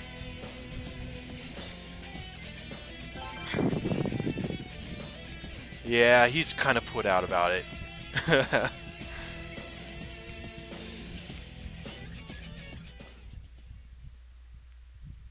Well, that ends that. I'll get the demon that I want, not the demon that he's gonna try to put me with.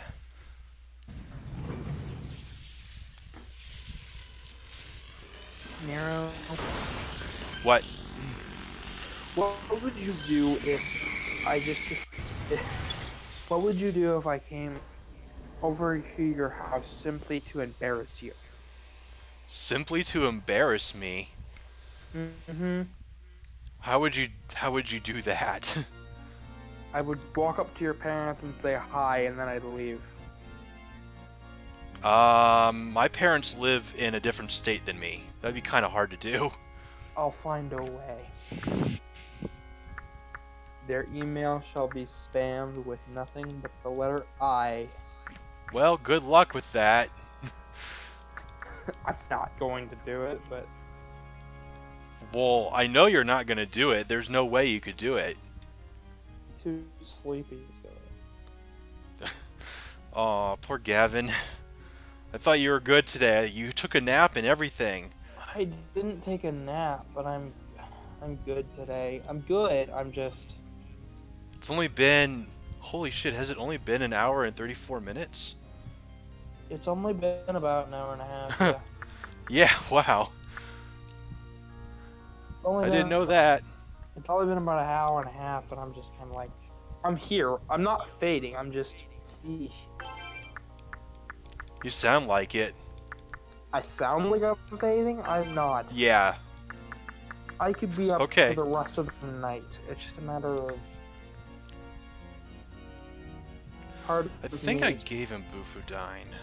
So I'm gonna give him Ice Boost. Part of me is scared about getting yelled at right at the moment. So. Oh, okay, gotcha. I don't understand that, but I can feel that. Yeah, that would be pretty bad. Well, what do you not understand about it? Like, why? Why are you getting yelled at? I just don't get it. Okay, so my mother has this thing, right? Where I'm like the electronic expert of the whole family, right? I'm pretty knowledgeable. Usually the tech guy gets roped into that, yes. Well, my mom normally gets all the good tech. A new computer, a nice computer, and I pick it out and everything, and she never lets me use it. Well, when I do use it, she then uses it, and then it breaks. Ah, okay. Guess who gets the blame pinned on? Me. Oh, I see. And this has happened about 5 times, if not more. but I could name about 2 right now. Well, this is getting immortalized in YouTube history right now. It can be. I don't really care if it does. Okay. So she told me to take the ad blocker off because she was sick of the pop-up coming up, and I said fine. So I took it off, knowing full well what was going to happen. Not really caring, I said fine, but it's your fault if something happens. I took it off. The next day, malware showed up and she wasn't able to get back in. She had to go get it. I see. And she proceeded to yell at me and say I'm never allowed to use the computer again, and blamed it on porn, even despite me not using the computer for that ever. I'm sorry about all that. Now, hang on. It gets better. I have to use it for school, and this was last year. And all I was doing was playing the game on it because the year was almost up, and why not? It's fun. It's fun to play Mega Man Battle Network, so that's what I did. And then she got on it, like after I used it, and started using it to go look at government websites. Perfectly fine, right? You think it'd be reasonable.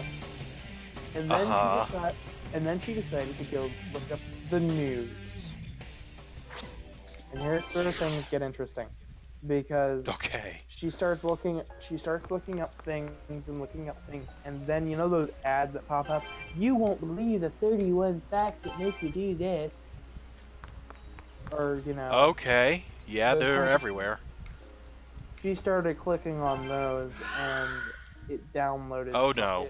It put something in the background of the page that messed up the computer again. She got it fixed, and then it started happening again tonight.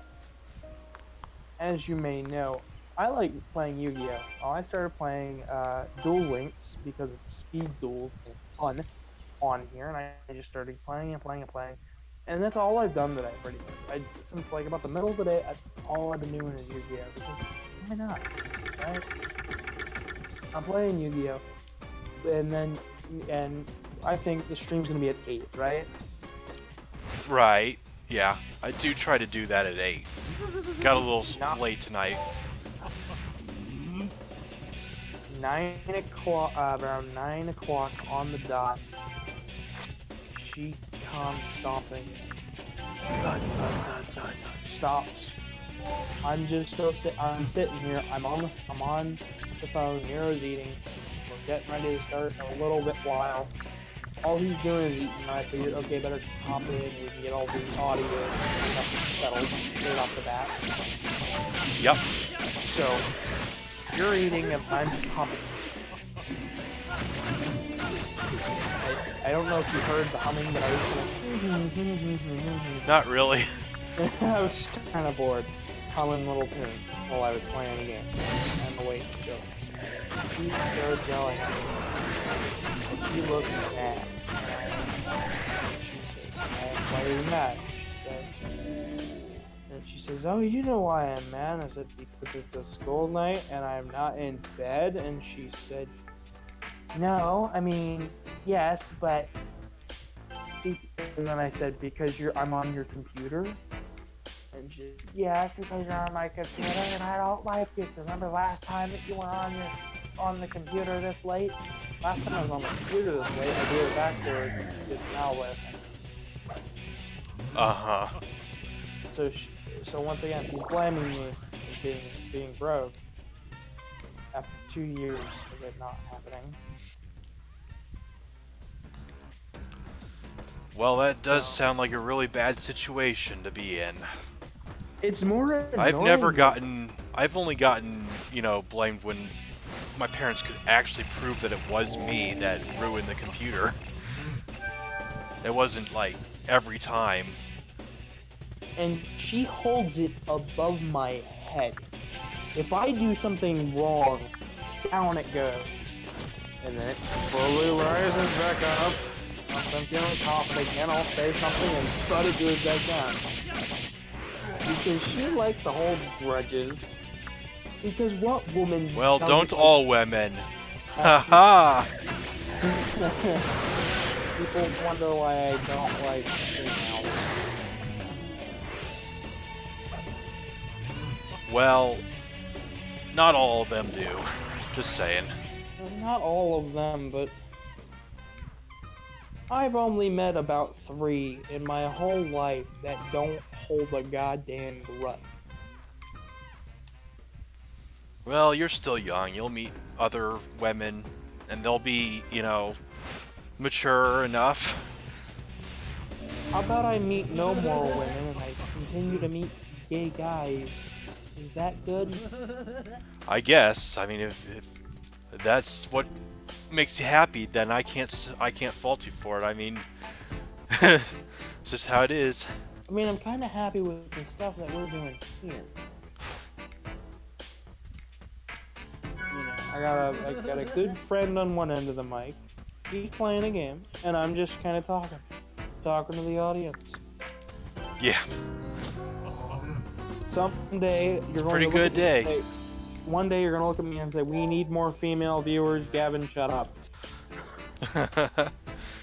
Well, there are no women on the internet anyway, so. Well, they all look at cat videos. How doing makeup? I was listening to a girl the other day complain. You wouldn't notice if we you would notice we took off our makeup. Said, no, we wouldn't.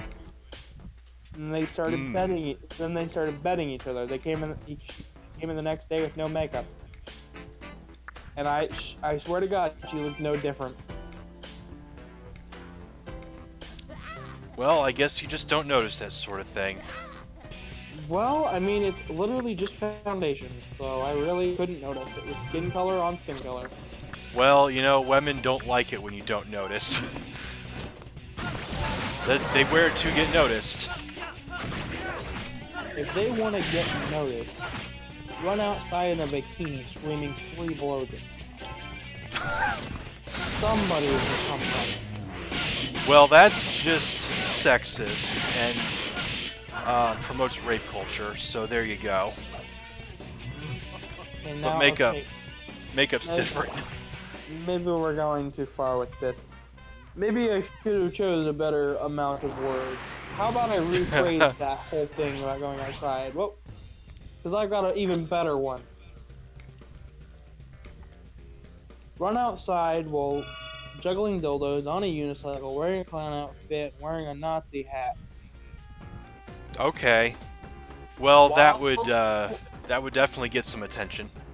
While screaming, somebody has parked their car on Mark's foot.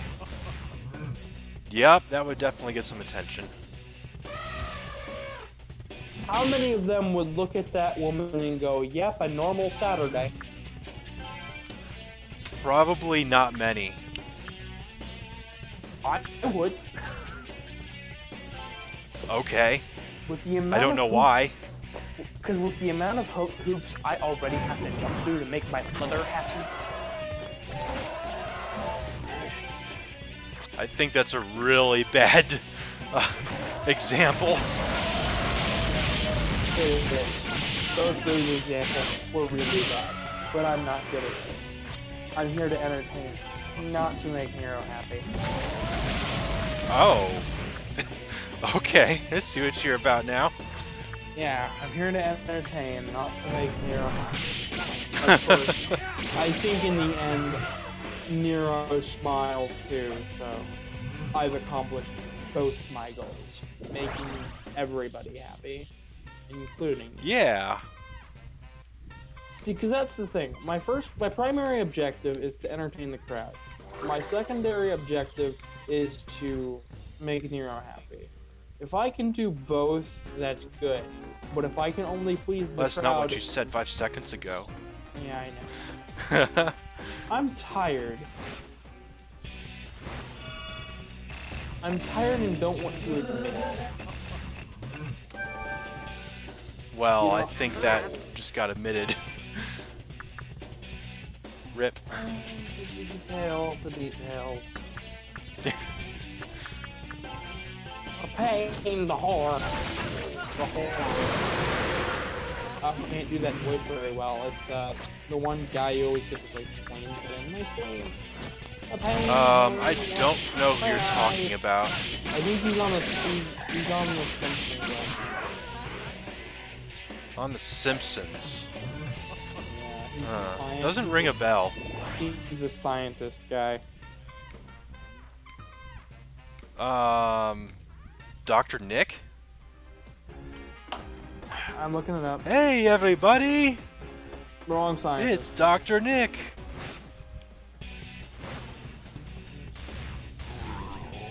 Wrong. Then I don't know who you're talking about.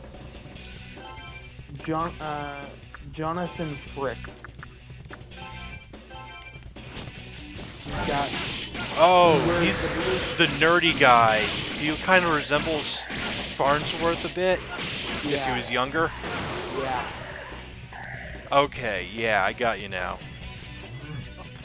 Yeah, his voice is kind of hard to do. It's very nasally.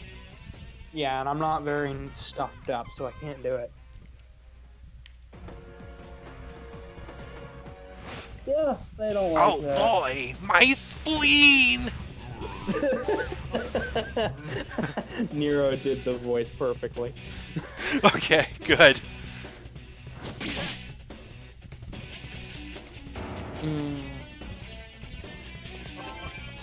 Nero? Hmm?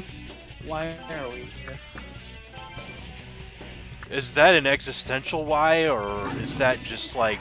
Are we raising money for Child's Play? Are we entertaining the crowd? Are we supposed to be helping games done quick? Why are we here? We're just screwing around, pretty much. Yay! Let's I'm not doing it. I'm not doing this for charity. Oh, yet? If you could do this Nero for charity, plays games for charity. hey, if you could play games for charity, would you? Sure.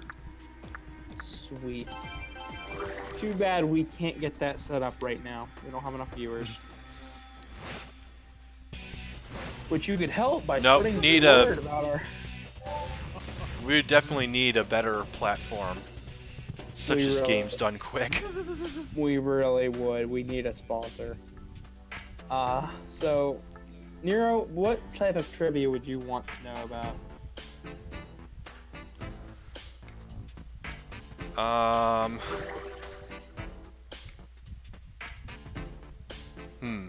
Pick a very Good question.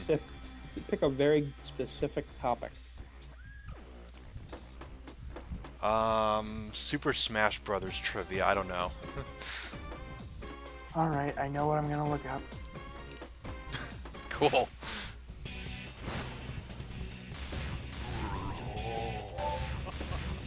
So, Sega made hardware once upon a time.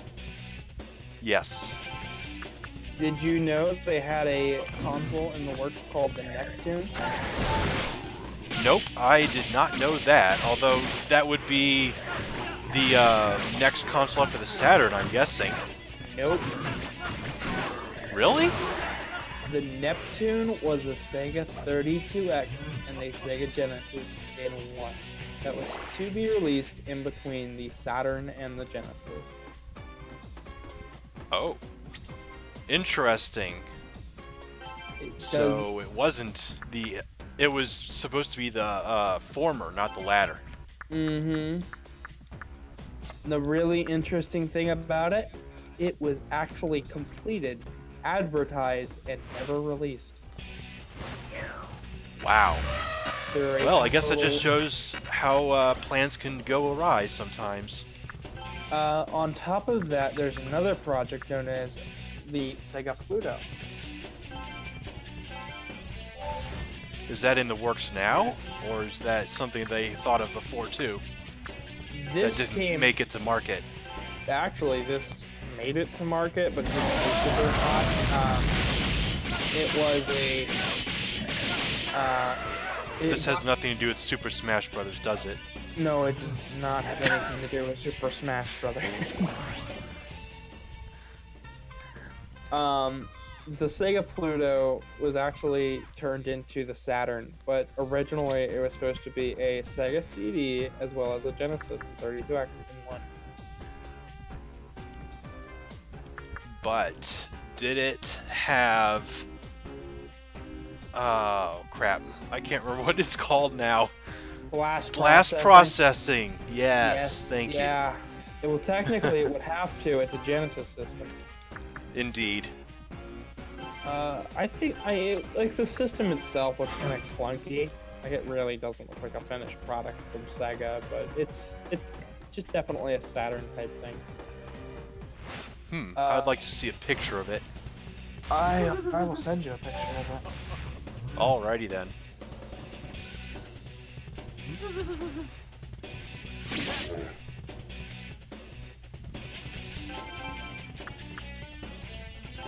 These demons are really starting to tick me off. I'll send it to you later. I haven't. Okay. So there was another Sega game called Rystar. Oh yeah, I heard about that. You played as a star that could grab things. That game came out in 1995, near the end of the Genesis's lifespan, right? Well, it actually started life right around the same time as Sonic 1. Wow. Because the first concept they had for a character, one of the first, was a rabbit that had big ears that could grab things.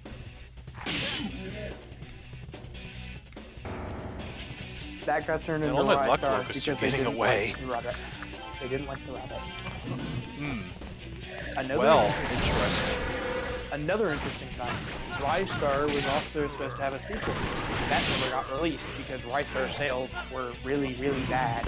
But Rystar the game was really, really fun and really, really great. Everyone that played it loved it, even me. Alright. I have to go to the bathroom.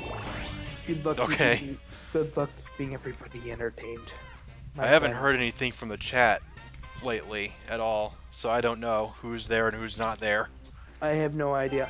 There's not many. There hasn't been much chat. I thought there would be like a, total watching number that you could look at, but alright. I guess it's just down to me again.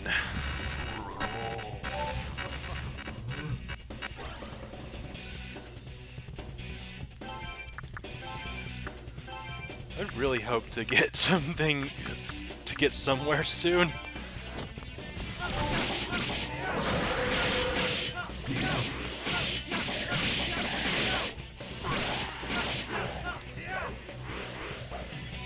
Man, Sand Dolphin has taken a long time to get completely loyal to me. I think this will do it, though. Once I get all that loyalty.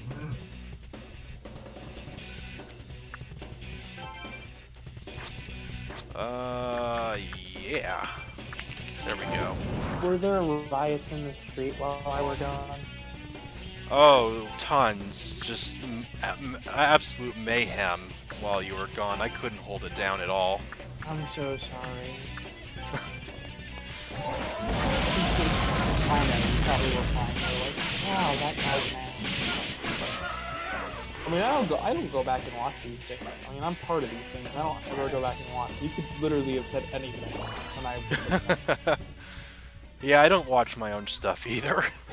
So you could probably have said Gavin's an asshole. I could have.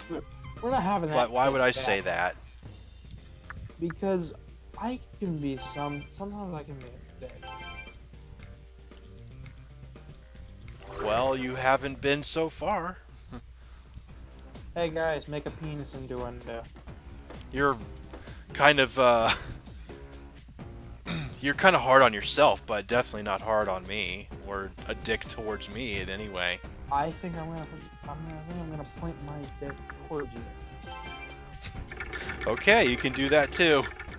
It'll be resting firmly on your leg until you do something else. And Ryo Leo, don't don't die again, please. Okay, now that Sindolphin is completely loyal to me, I think that I'm ready to actually do something else now. That's not just sitting here grinding for freaking ever. I'm actually going to try and get on with a storyline. So Nero, I know what type of music you really like, but do you by any chance like grunge metal? I don't really listen to it, so I don't know. Like Nirvana and stuff? Oh, yeah, yes, I like them, yeah. Well, there was a little game called Comic Zone for the Sega Genesis. It's a short, sweet, very difficult game that I absolutely adore with an amazing, eye-pleasing aesthetic of comic books. It's a great game that had a bonus CD included with it, with a six songs on it with lyrics. And these songs were remixes of songs in the game. Oh, okay. And they were done by the lead composer's own band that only did this one album. And they called themselves Roadkill after the rat in the game. Nice. Another really interesting thing, there's a promotional comic that was aired in about 2 different magazines at the time. And full high-quality scans exist online. Also, what surfaced a few years ago was actually a pickup that was never, like a concept that was never picked up, was for a 3D version of Comic Zone, where you'd have to move in the third dimension while you're moving in these comic panels. And I would love to see it, but you know, Sega said no because the Saturn's not doing well, and it was pitched to the Saturn game, and they never repitched it. I think it could do well. On to the next game. There was a game called Bonanza Bros.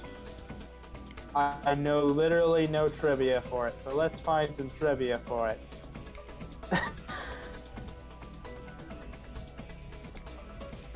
Sorry, I'm trying to think about where I need to go next. To the burger shop because I'm hungry. I went to Wendy's for dinner tonight.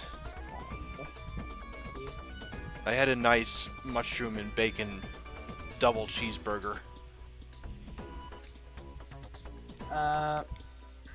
In the Sega Genesis version of Bonanza Bros, Opa Opa appears in stage 9 as a pink. Opa Opa is the main character of Fantasy Zone.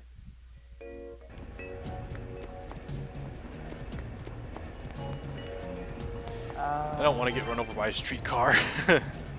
In the original Japanese version, Robo and Mabo were actually thieves, not just hired as security systems or cover evidence. Their character bio in Sonic and Sega All-Stars Racing gives their original backstory instead of the American made. Okay.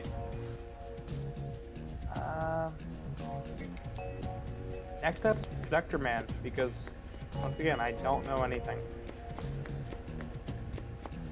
Random copies of Vector Man cartridge game came with a different ending screen that stated the player had won a special prize, Sega's Play to Win competition. The player was instructed to call a specific phone number and receive their prize. The grand prize of $25,000 was awarded to a 12-year-old player in Albert Wine NM.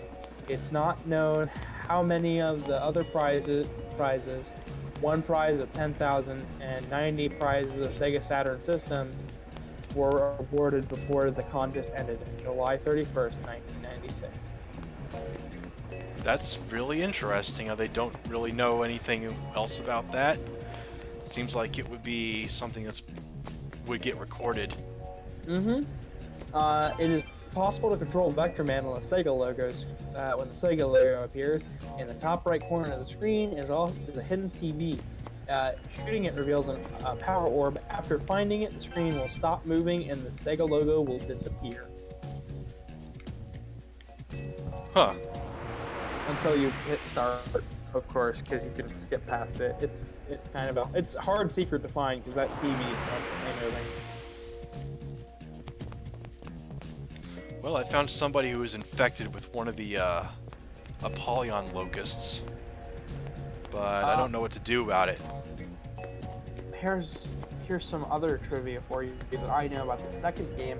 Another contest was held for a special power-up in the game, and as well, Vector Man 3 was announced and never actually finished because it looked a lot like Halo and it was very dark and gritty and people didn't seem to like it, so. Huh.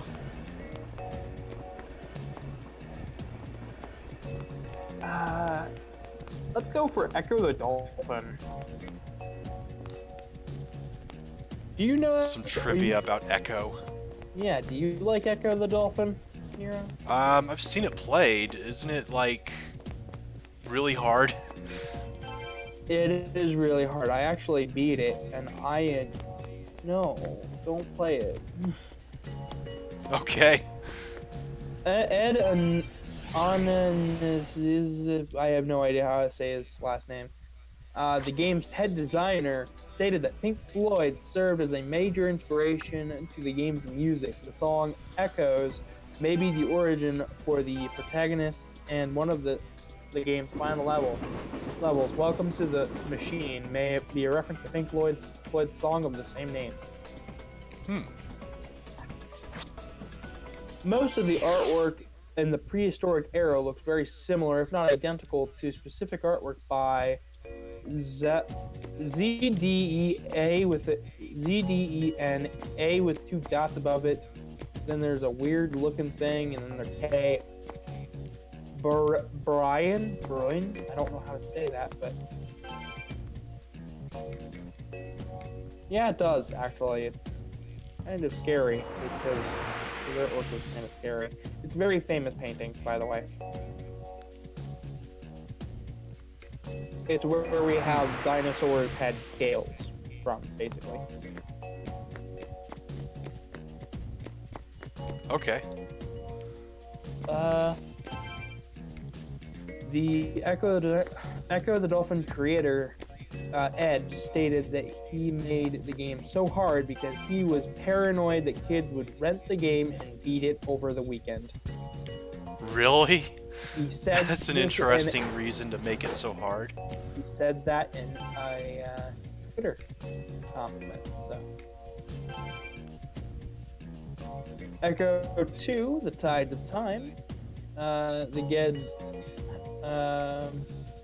has the Pink Floyd again. There was another thing. The new machine is a reference to Pink Floyd's song "A New Machine." Yeah. Oh. It's about Pink Floyd, guys. I like their songs. So there's a number of unused messages hidden in the game's data. There are also a number of hidden messages in the binary from the developers, likely as either a joke or as placeholders. Willkommen in der Schwarzen Zone. Welcome back. Welcome to the Black Zone. That is a weird way to put that. A hidden message in German? Yeah. Hasta la vista, baby. Round 1, fight. Okay. Akarme dot whatever who's at. It just means whatever whoever, but I have no idea how to say that. I've probably said it before and I just don't know how it's spelled, but we love I have no idea. We love the Dolphins. Operating system, how are you, and hello world are all messages unused or hidden in the binary.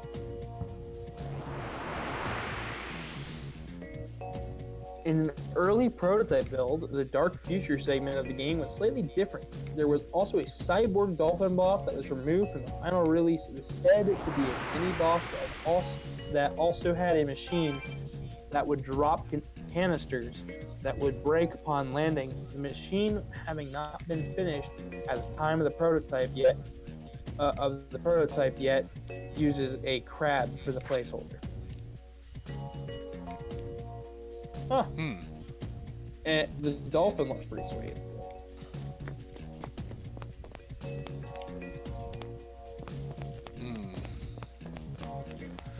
Well, I'm in trouble.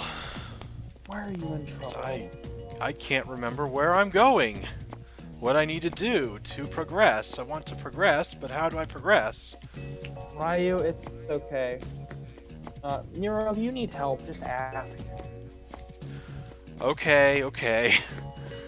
Could you do me a favor and check up on Facts website about Raidou Kuzunoha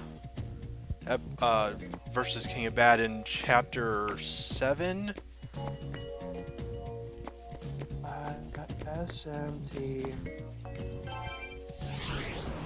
Ryu. How do you spell Ryu? Screw it, I'm just copying it. R-A-I-D-O-U. I'm copying it. Okay. Paste. So where are you at exactly? Chapter 7. Chapter 7.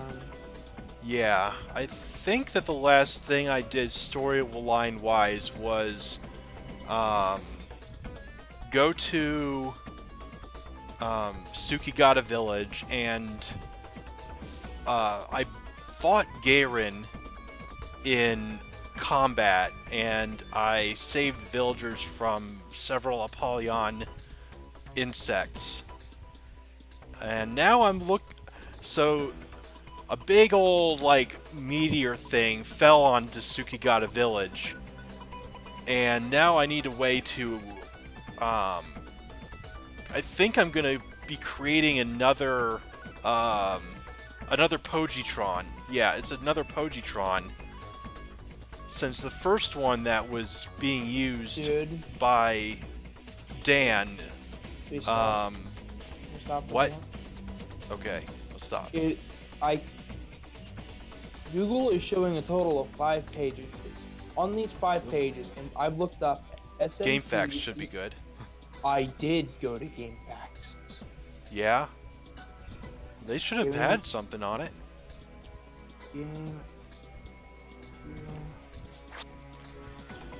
title of this game is way too long.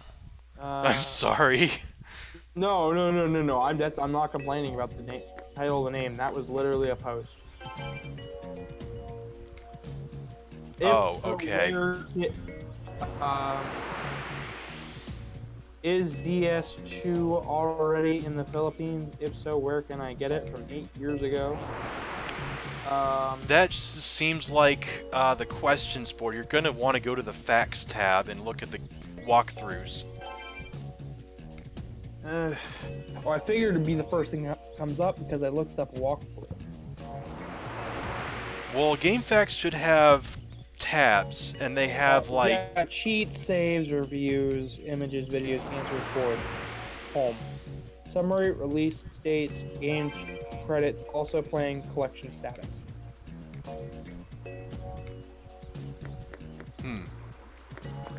I don't think you're looking at the right page. I am. Why are you getting all these questions then, and not a list of actual walkthroughs? I am. Oh. Okay. I'm not getting a list of walkthroughs. I can find cheats for New Game Plus on here. But I can't find a walkthrough. I'm continuing to look. I'm gonna do it myself then. No, I am. I'm seriously on here.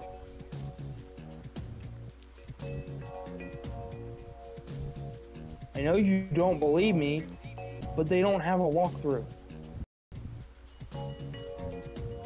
I know they normally do.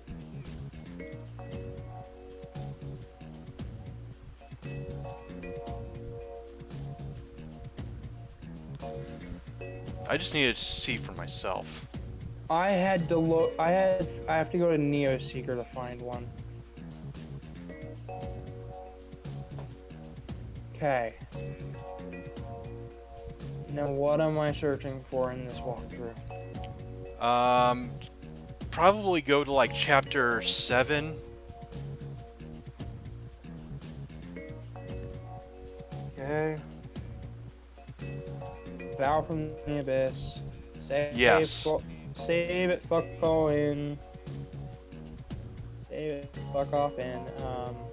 Shadow tells you the Black Spirit's abandoned. Later, fuck go in. Yeah, I can see the. Whatever. Anyway. Afterward, you talk some Nero Makai. Heavy stuff going on. Here, center. Alright, let's go to chat. Go to these chapter case files. First up, go to Kusada. Read the Sadashes. Do mine. Wait, you're not speaking clearly. Give me a second. And my stream is encoding overloaded right now. Alright, close your tabs. Close your tabs.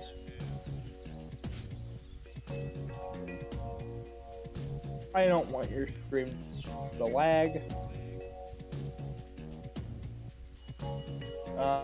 Finally go to the Catholic Church and talk to Lucifer. Afterwards, you'll talk to some Nero Makai. The Catholic Church, huh? It says Catholic Church. Finally, Yeah, okay, I know where that is. Next, swing by Shin Megami to receive. I haven't been there yet. I think you can stop now. I just wanted to know about where I could possibly go next, and I think that the Catholic Church might be a good option. I'm gonna try that.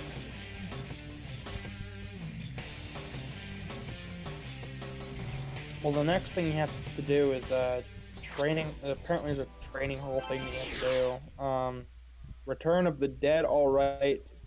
All of the Tensatsu case files. Slow down. To this. Slow down, Gavin. Not there yet. But I don't want it all. I don't want it all spoiled. I just wanted to know what to do next. Hey, I can give you a spoiler for a thing that I know. Something not related to this. Did you know that when you beat Ghosts and Goblins, you have to beat it again? Oh, yeah, I actually did know that. Good. That's stupid. You don't get the true ending if you only beat it once. And the game is long. Ghouls and Ghosts. In the arcade version, the main boss was named Lucifer, while in the console version he was named Loki. The change was made to reduce the strong religious reference to the biblical Satan. Ah. Let's look up some trivia for this one.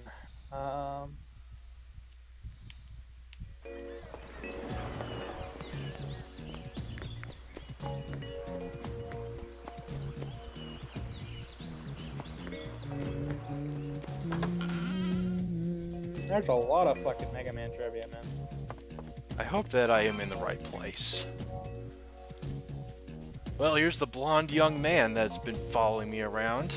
Can I show We you meet again. Can I show you There was something I wanted to tell you in this event. It's what your type could call a stroke of luck. I've sent a case file over to the detective agency. Please review it at your earliest convenience. I thought you actually had something to tell me. It's like, oh, what are you gonna tell me? No, I'm reading the. You're reading the dialogue. Yeah, the dialogue. You're being a good streamer and talking about the game. I'm sorry that you don't know a whole lot about Shin Megami Tensei. It's my own fault. I don't. Well, not really. I can't find it, but. But anyway, that seems to be what I needed to do. But now I think I just got something spoiled for me. Whatever. Okay, Sonic and Knuckles.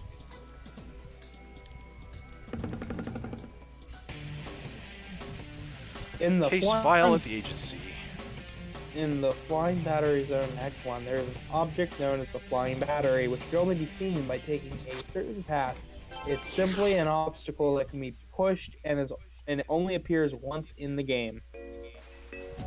I always wondered why it was called the Flying Battery.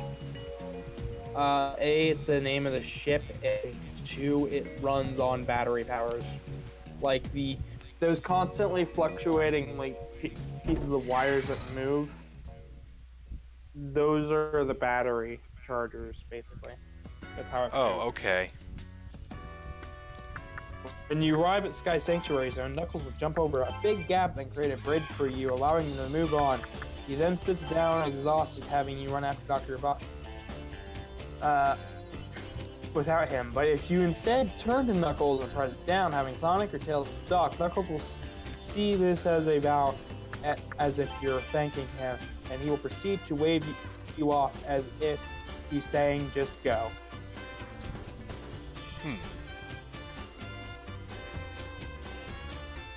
I've actually done that before. It's kind of interesting. The Genesis in Sonic 3D Blast, the Genesis version has a rather unique exception handler. When triggered, the game displays a congratulation message without finding a secret level select. Before taking you straight to the level select itself. Yeah, there were some really strict codes. Actually, I know about this. There were a lot of really strict codes to get your cartridge through the sensors and stuff. So the way they would solve that, the way they got around it is by saying, okay, then every error will send you to the stage select. Oh, I'm sorry. I'm not listening terribly well. But everybody else can hear it, probably. So basically, if you tip the cartridge in Sonic 3D Blast, don't do this. You can ruin your Genesis or the cartridge. It can actually, it'll send you to the level select. Oh. Okay. Yeah, because there were strict... I've heard some really weird things happen when you tilt cartridges, yes. Yeah, there were weird, there were ways to get around censors, because if there were too many errors, Sega wouldn't publish the game. To get around this, they put in some fixes. Ah, yes. I'm talking about Sonic at the moment. Before I was talking about Ghosts and Goblins, and before that I was talking about Echo. Before that I was talking about Vector Man, and before that I was talking about Comic Zone and Bonanza Brothers, and back to Sonic. Alright, so now I'm going to be fighting Pale Rider again, apparently, because I already fought him once. So this is going to be interesting. In the Game Gear Sonic Triple Trouble, the title screen in the North American and Japanese versions are almost completely different, likely due to the game name originally being Sonic and Tails 2 in Japan. The Japanese version also has an option for a 3D stage that was removed from other versions. Okay. Yeah, I'm kind of curious what they mean by 3D stage now, because I've only ever played the American version.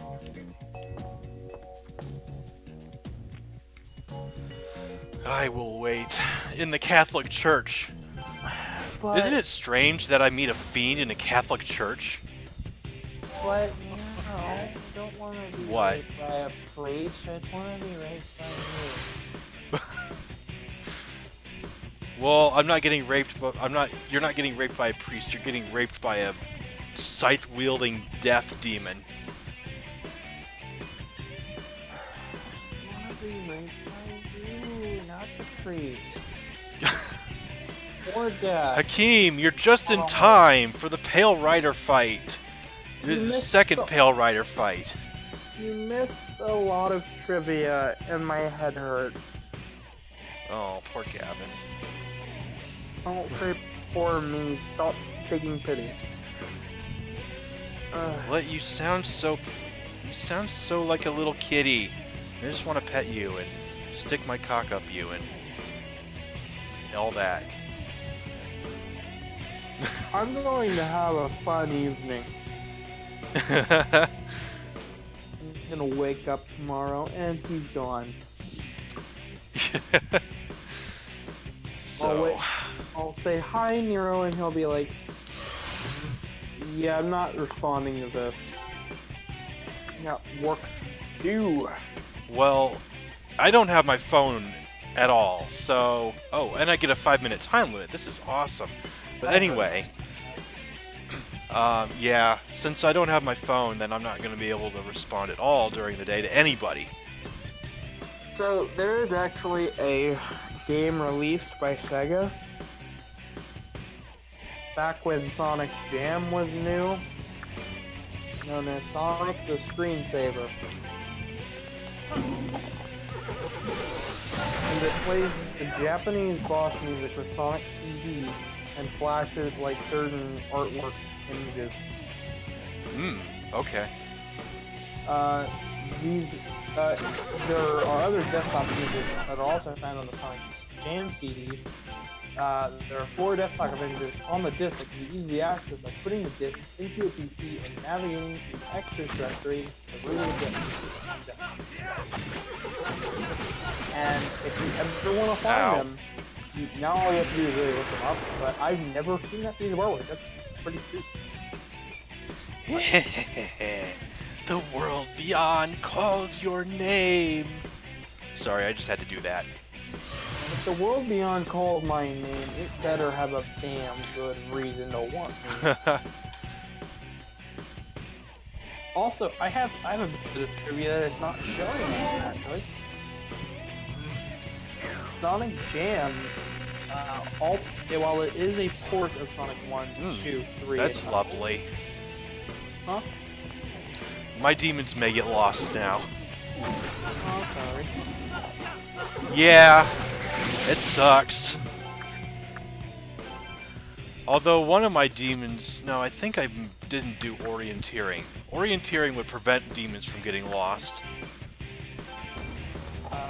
But while it is a port of all those games, it's actually redone ports. So almost every bit of programming in them is recreated from the ground up. Because emulators really weren't a thing in 1990. Yeah. Especially for exactly.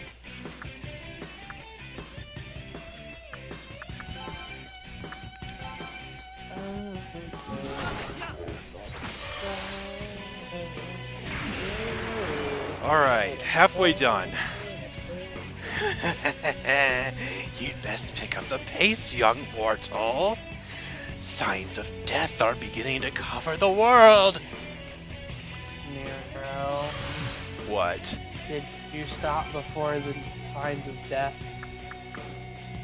And just repeat what you just said.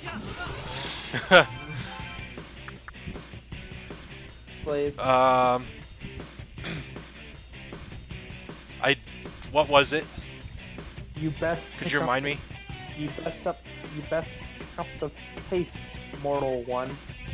But replace mortal with young, and just say what you just said. You'd best pick up the pace, young one. Yay! I'm doing a good job. Okay, is that really what you wanted me to do? Yeah, I want to be known as a good job. Okay. Well, you are. I hope I'm doing a good job. I'm not doing a good job. Ow, ow, ow, ow. I'm immobile! I forgot that I turned to stone. That sucked. Holy shit, that was so scary. You don't know how close I got to dying just now. Standing still in Knuckles' Chaotix causes Metal Sonic to appear and try and attack you.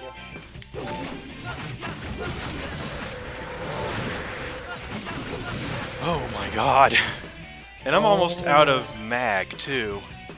This is not good.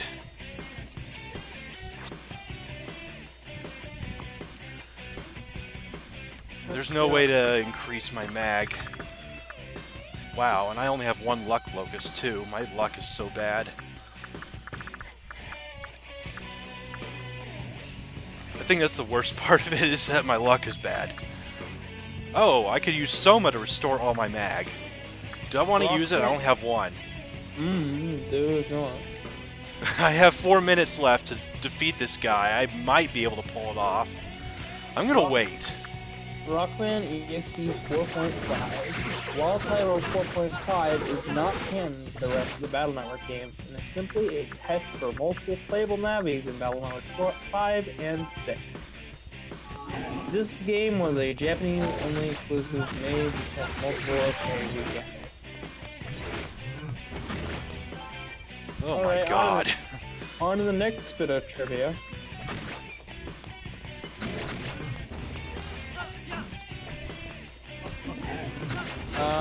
The Japanese and international releases of the first Battle Network game have very different title screens, along with, and the European release also does not, and does not, also the European release does not feature the Capcom USA copyright, as that version was published by Ubisoft. That I did not know. Okay. Mega Man Battle Network was published by Ubisoft in Europe. That is Ow. because there is a Capcom of Europe. Interesting, okay. Sorry. In Trying to not die here. In Yai's house, there is a rug that looks like a Pikachu pelt. And it's missing a head. It's just a head. Oh god damn it. I am immobile again. And oh god. he can't move. He's looking at me. He's going to kill. Oh, Okay, got another one. Another one down.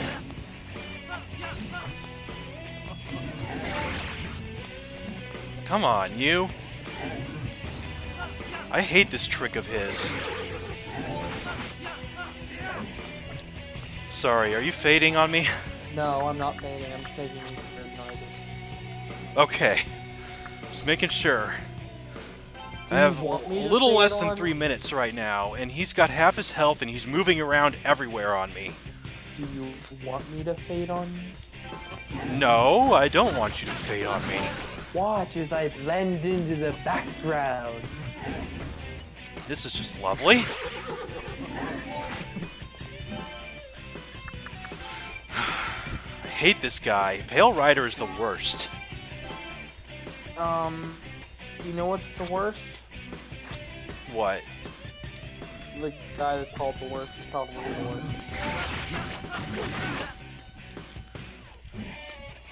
Well, this guy is just being incredibly annoying. I'll pull out some Mega Man X trivia for the first game. The intro segment of the boss theme is very similar to the Mega Man 2. Could you please stop turning me to stone? I'm sorry my ass hit you that hard. Gosh.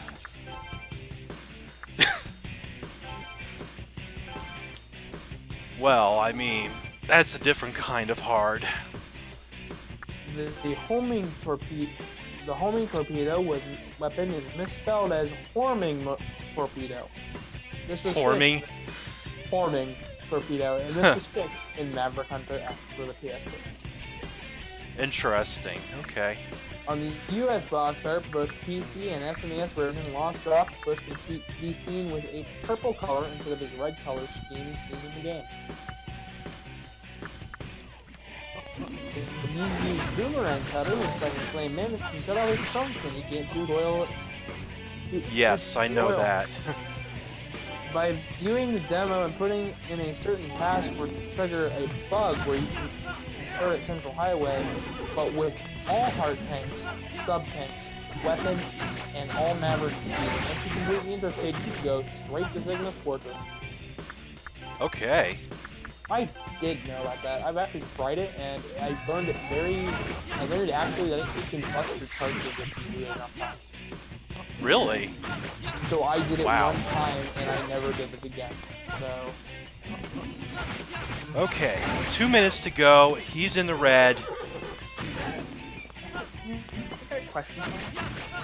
I think he's gonna go down. As long as I don't die from being turned to stone. I just have a brief question for you.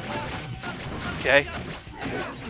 Can I stream with you every classic Mega Man game? Maybe. At least all the canon ones. I don't have them all. I do. Okay. I do. Your strength. I begin to see why he has such an interest in you. Because my ass. Bam! Bitch! Beat him.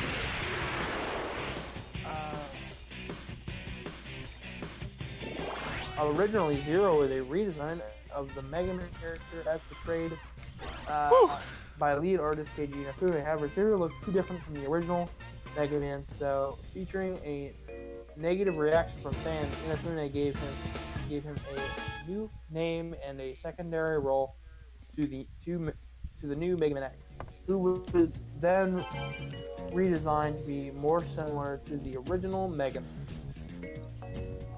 In fact, the original design for X can be seen in one of the magazines that was released over here in the West. Sadly, it was never really shown off in any of the art books or anything, so... Not hard to find, though. I mean, shows up in weird spaces. Also, case closed, dude. Case closed. Yep, case closed.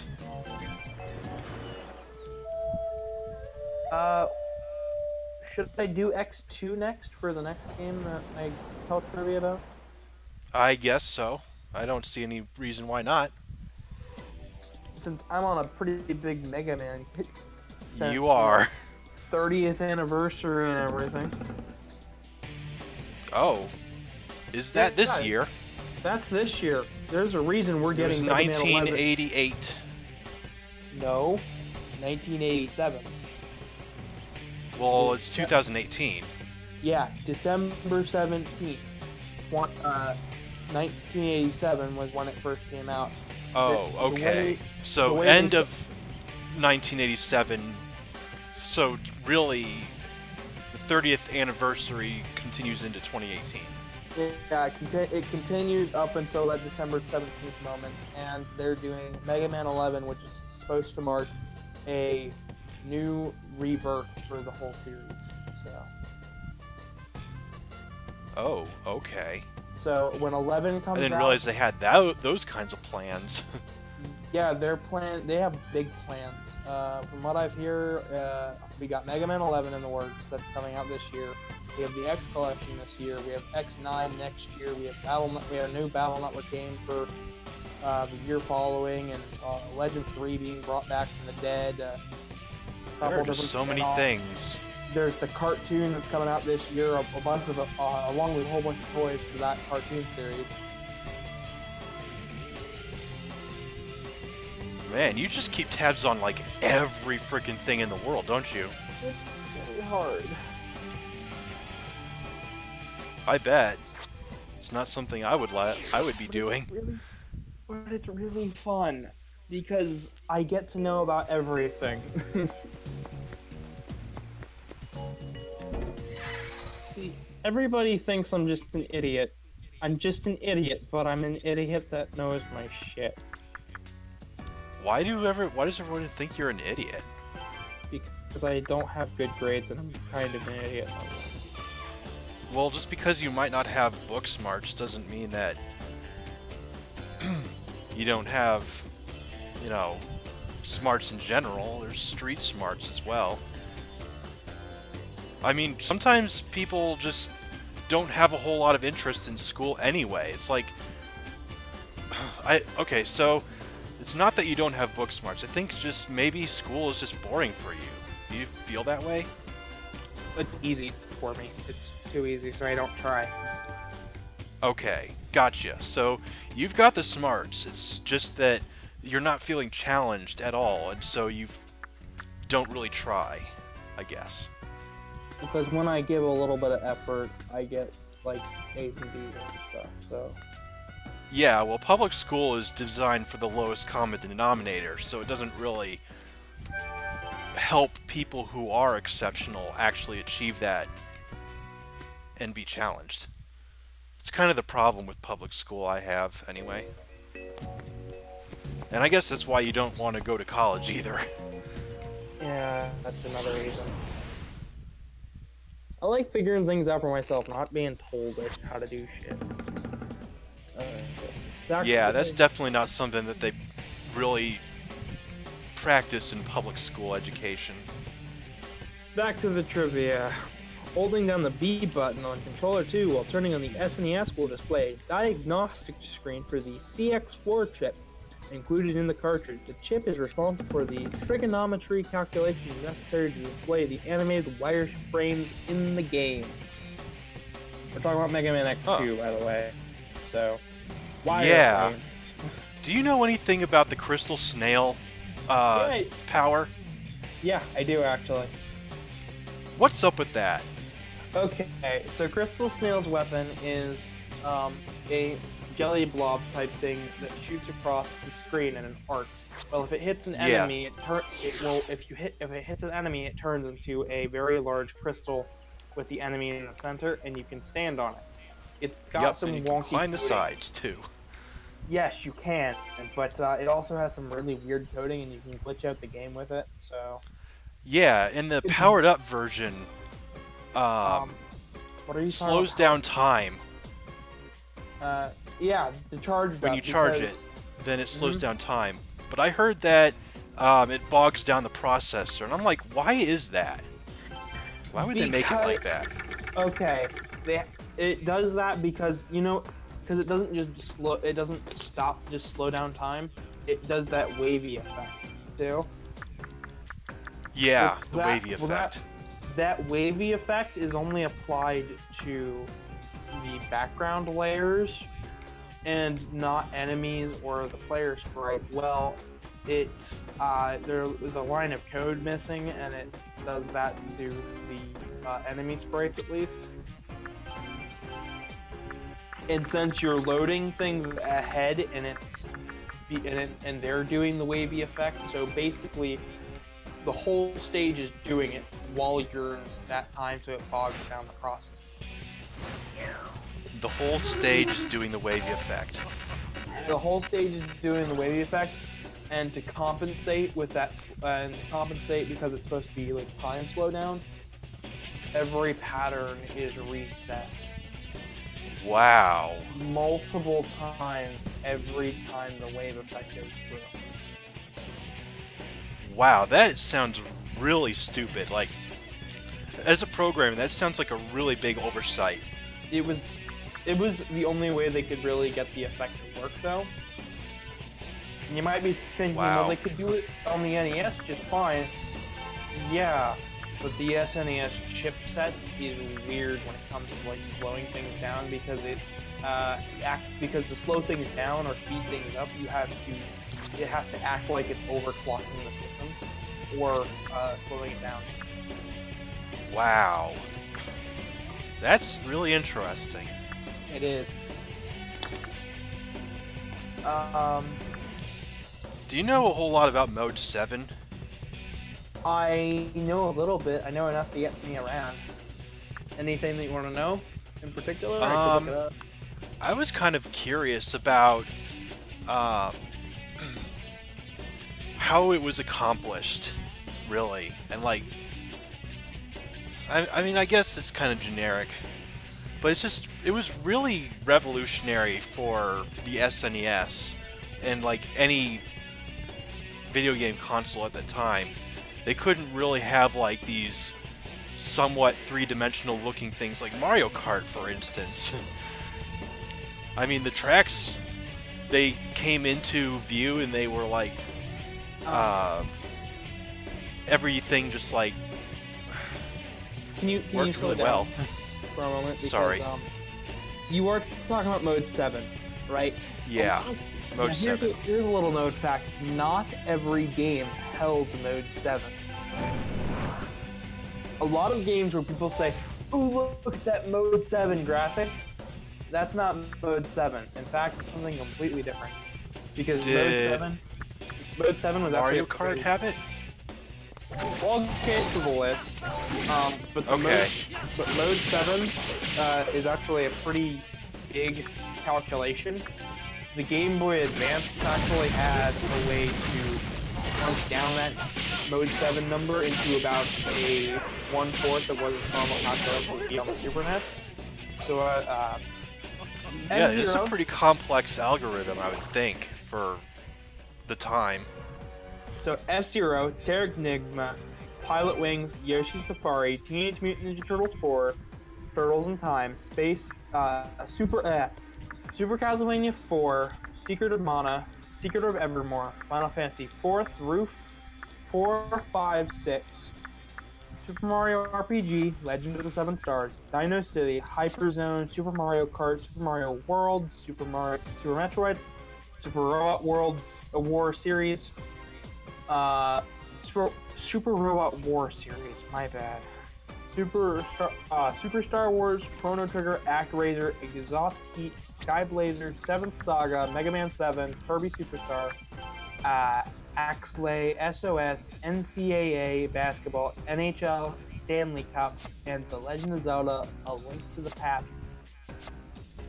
The visuals were later re-implemented by many means in the Game Boy Advance incarnation of many of these games. Wow. And the algorithm is R over top of, it's some sort of line. I actually don't know what that's called, but it's not 1. It's R over 1. It's R over that line equals M parenthesis R minus R 0 underneath R plus R 0. And that algorithm is also plugged into what are they? You use the box parentheses, and then you got X1, Y1, X2, Y2, A, B, C, D. X1 and X2, Y1 and Y2, I would use those things to do, well, no. What is it called when things move in a game? I can't remember what it is all of a sudden.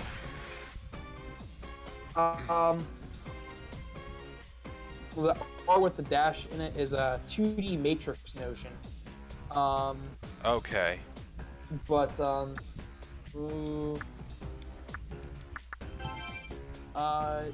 transformation, transition.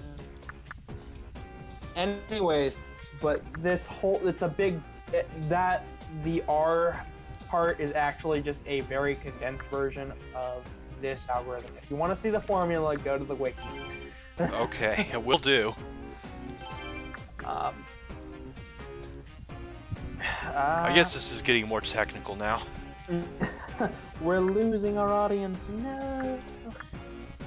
I haven't seen anything for a long time now. I think they're all getting tired. It is a Sunday night, everybody. Yeah. There's only 2 people watching, so. I guess I'll take on White Rider now. Okay. The conception of both Sigma and the X-Hunters have similar origin. Eiji Inafune originally had designs for a team of 3 villains, borrowing elements from all 3 designs to eventually make Sigma for the first game. The designs of those 3 characters were later reworked into the X-Hunters of Mega Man X2. Wow. And these designs are really wicked. I like them, but you mean Sergis, Violin, and Agile? Sergis, or Dr. Wily, and I don't, Leo, I don't think we are losing our audience. I'm just kind of making a joke. Yeah, yeah. Violin, Sergis, and yeah. Surgus, or Dr. Wily, as we should be calling him, because he's one half of Dr. Wily, as we explained last time. Or as I explained.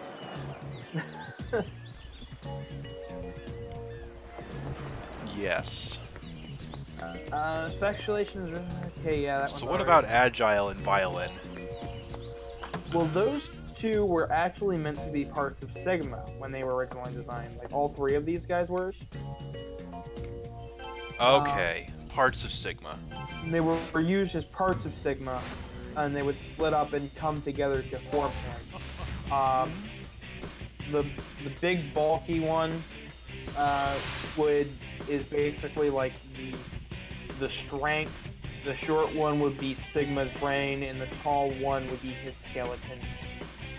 Wow, sounds like, you know, Megazord pretty much with Sigma. Yeah. They all combine to form a greater whole. Wait till Anyway.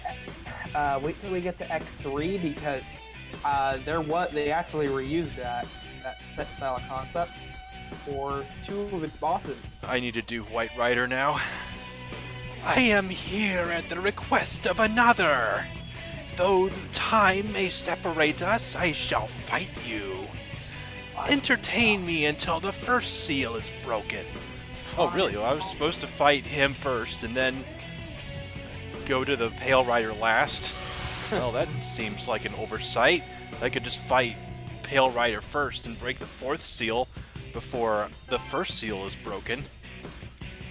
Alright, let's start with some X3 trivia. An unofficial bootleg of X3 exists for the Sega Genesis, and the creators of that version of the game made it just simply to say, yeah, they could have made it in the X game on the Genesis. It's not very good, don't play it. Okay. The SNES release of the game is considered a rare version of the game due to a computer chip shortage that occurred towards the end of the game's manufacturing process. Another neat little fact here, if you want to play it, there was a 3DO version planned, and 2, the game had a PlayStation Saturn version as well as a PC version, and those 3 versions were what were ported onto the X collection for the PlayStation 2 and GameCube. If you want to play the SNES original, though, go to the Virtual Console, and I think that we're going to get both versions in the collection, the X Legacy collection. Okay. Also, so you know how you can misspell things, your first time around, normally you fix them the second time? Yeah. The opposite happened. In the original SNES, it was Blizzard Buffalo. Later on, when they went to go translate the cutscene for the English-speaking audiences for the PlayStation, Saturn, and PC version, they spelled Blizzard Buffalo. Okay, then. Well. Also, in the cutscenes, you can actually see a funny little cameo of Otto from the classic series sitting at a little table watching watching a TV with Volt Catfish on it. In what game? In X3. It's just kind of a silly little cameo. It's not. In Volt Catfish's stage, then No, that's not in the his cameo? Stage, not in his stage, in the intro, because you know how they jump into the middle of the screen as they show their name underneath? Well, in the PlayStation version, these were little cutscenes. Oh. Where they had a lot Right, of fun with yeah, them. I remember the cutscenes on the PlayStation version. Blizzard Buffalo cuts up ice sculpture to make a giant version of himself, and A Conqueror is coming, by the way. oh no, what is he going to conquer? Your ass. I hope he has fun with it. The picture on the back of the game's box is a vertical boss door leading to the Black Hornet's boss fight. This door is actually still present in the game and stays above the boss, but it's normally inaccessible because it's way up to this level. Holy shit, that was easy. And yeah, Your it's strength I begin to see why he has such an interest in you. But man, Death Drain just made that fight exceedingly easy. Okay, it doesn't bring up anything here, but in the game, there is two characters known as Bit and Bite. And if you kill one with its weakness, it gets weaker when you fight it later on. If you kill both with its weakness, a different boss appears. You can also fight Vile, and if you kill him early on, then you have access to Zero's sword if you keep him alive. Yes, it is the best weapon. Yes. Also, within this, there's another character planned to be a Mega Man X copy. I think that there was also a glitch that you could exploit with Zero's sword to get multiple hits in before any invincibility frames are triggered. Yep. It's really neat. Yeah.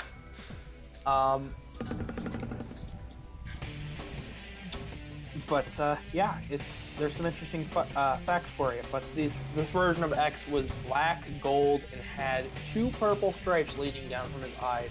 He was meant to be an antagonist to continue throughout the rest of the series. Due to space limitations, he never appeared. And I don't blame him. I don't blame them because I honestly don't think he would have fit very well with the whole series.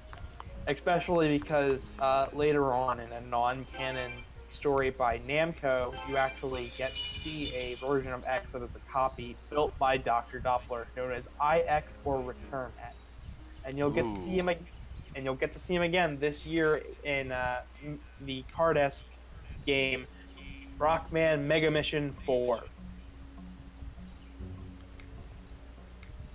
Wow. I'm looking forward to that because that means I finally get to buy the freaking cards.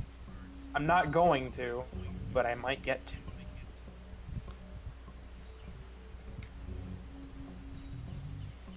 I should probably be reading what the Herald of Yatagarasu is saying to me, but I'm not. I'm sorry. Am I distracting you with trivia? A little bit, yeah. I mean, usually it's not a big problem because I'm fighting things, and that doesn't take a whole lot of effort, unless I'm fighting something really big. And that takes a bit of effort, but... Well, do you want me to stop, or...? Well, I don't want you to stop. I maybe pause when... maybe I'll just, like, ask you when there's something I want to read to just hold off a little bit, and I'll read it, and then we can get on with it again. Alright, because I'm sure I'm entertaining you with this stuff. Yeah, it's all very interesting stuff. Don't get me wrong. Yeah, it's interesting, Gavin. Now shut up. Hey, your words, not mine. Yeah, it was mine, not yours. So in X4, originally Zero was going to have an ultimate armor similar to X's armor, but due to various circumstances, it was dropped. Little is known about the armor, except it was meant to connect him back to Dr. Wily. Actually, the armor can still be seen in some promo art, as well as there is a code still left in that makes it that turns him into Black Zero, but it doesn't do anything. So it's just a color in this game. Darn. There's the character Magma Dragoon. He has the Hadoken, Shuriken, and the Flaming Kick, the downward strike kick from Street Fighter. So apparently Shinado, who I heard about in the very beginning of the game, who was worshipped at the Tsukigata village, actually resides within the abysmal realm where demons reside, and preaches to people a gospel of hopelessness. So that's interesting. Yeah. His words have caused the people's faith to falter and accelerated the anxiety that now runs rampant. If more large-scale disasters occur across the capital, its continued existence may be at risk. Now, The Yatagarasu has determined that this Shinado is responsible for the attack on the capital's future. Raidou, go to Duji. Heed these orders from the Yatagarasu. Discover a means of infiltrating the infinite abyss in Tsukigata village, and destroy Shinado, who would disturb the capital's future. We shall place our hope in you, Raidou Kuzunoha the 14th. The task is yours. Woot. okay. I'm done now.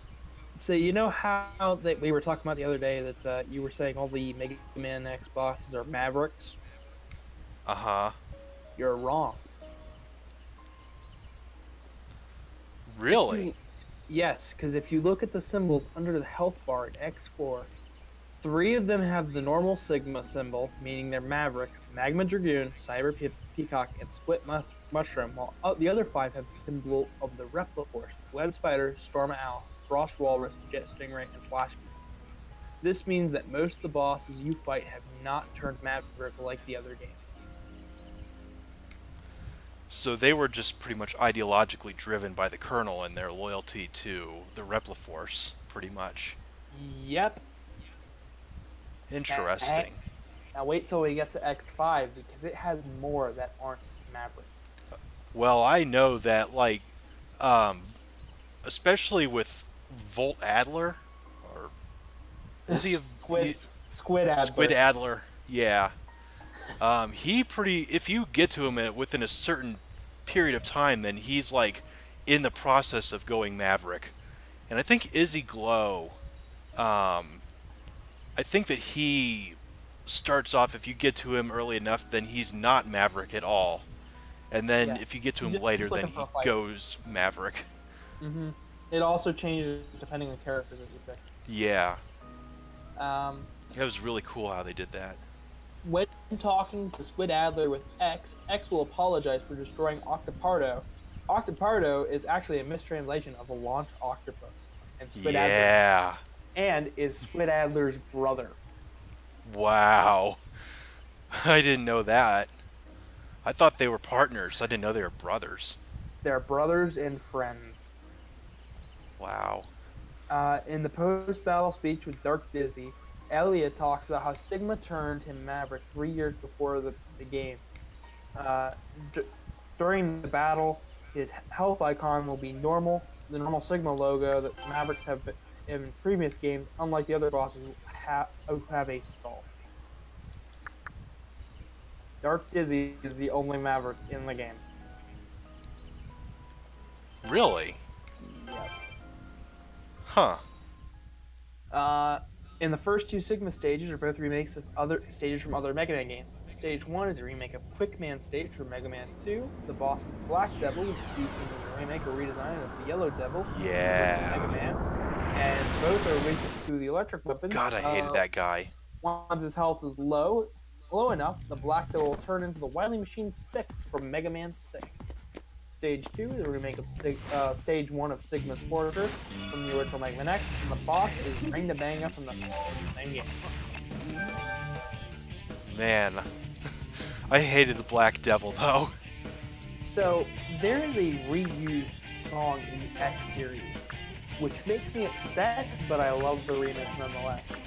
Duff McWhalen's has an actual theme, but the theme that they use is Bubble Crab's remix. Yeah, they did have an unused track that was supposed to be used in the Duff McWhallen stage, didn't they?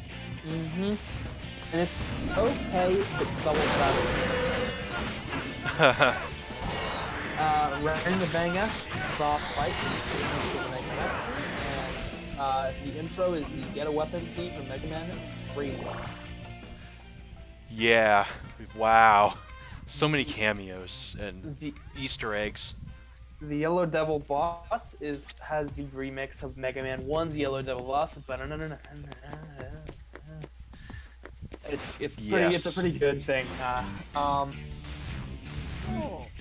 Between the fight of X and Zero, like W can be seen in the background as if Wily is like playing Zero as a puppet.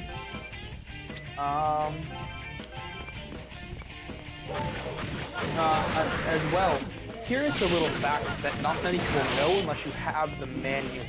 The manual and the game were translated by 2 different people. Wow. The game was translated by a Resident Evil voice actor for over here, who still does stuff for the series. And the manual was done by somebody else. But since the game was translated and had all of the Guns N' Roses references, the manual had something completely different. So let me look them up. How about that?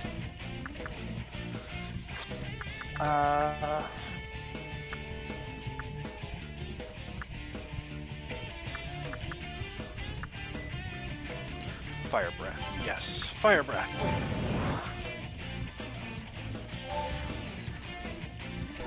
I might have to go to each one of these individually. So. Okay.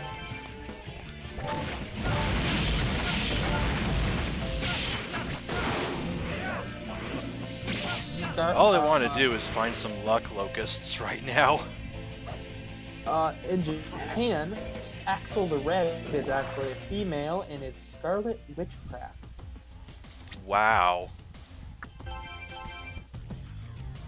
So that was a translation difference from the, or just a difference in the manual from the game? The manual from the game and Japanese from the American version, because the American Gotcha. one is, Spiral, the Skyverse translated as the Spiral Pegasus. Okay, screwed up Axel the Red because I thought he was a Peregrine Falcon. Huh? The Skyver, I think he's a Peregrine Falcon, isn't he? He's a unicorn. He's a unicorn. Okay. He's a unicorn. Didn't know that. Spike Rosard is the Japanese name, my bad. Okay. Matt Shrek is also known as Burn Dino Rex. Yeah. Goddamn love that name. Burn Dino Rex is Duff McWhalen. McWhalen is Title McCohen.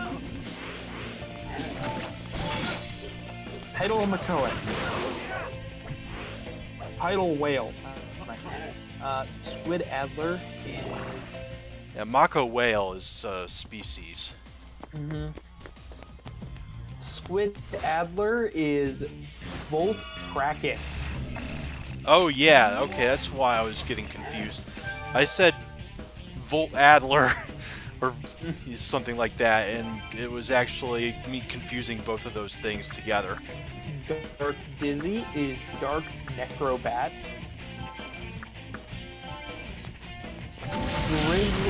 Grizzly Slash is Crescent Grizzly. Izzy Glow is Shining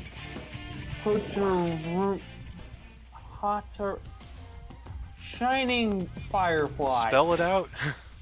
Hotarunicus. Okay. It translates to Firefly. Gotcha.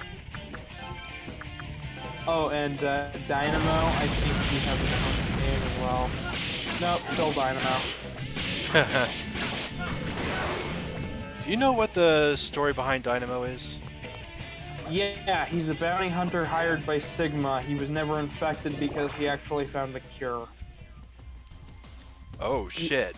Because I know he dropped the colony on Earth, but...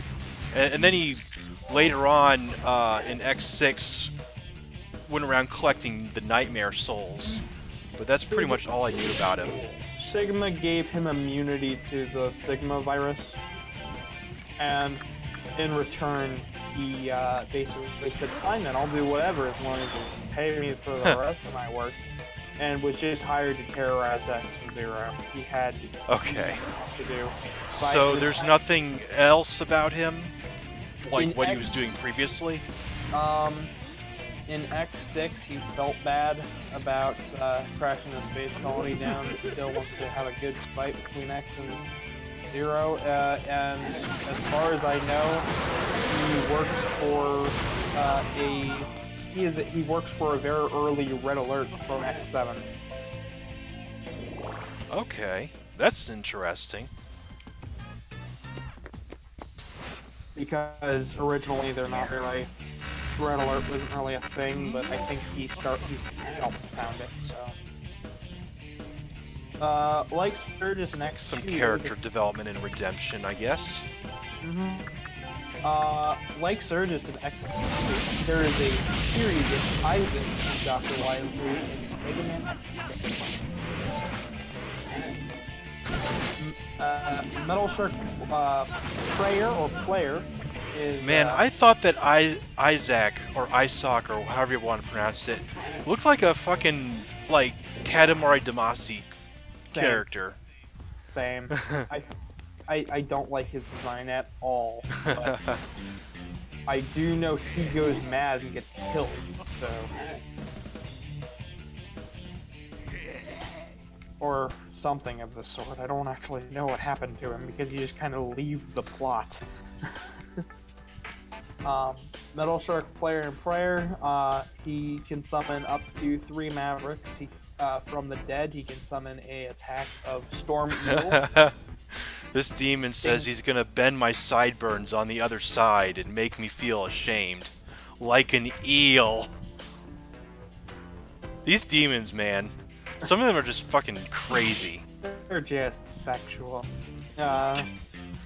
Everything's sexual. The Wolfroid Reploids that can be saved are all named after characters from other Capcom franchises.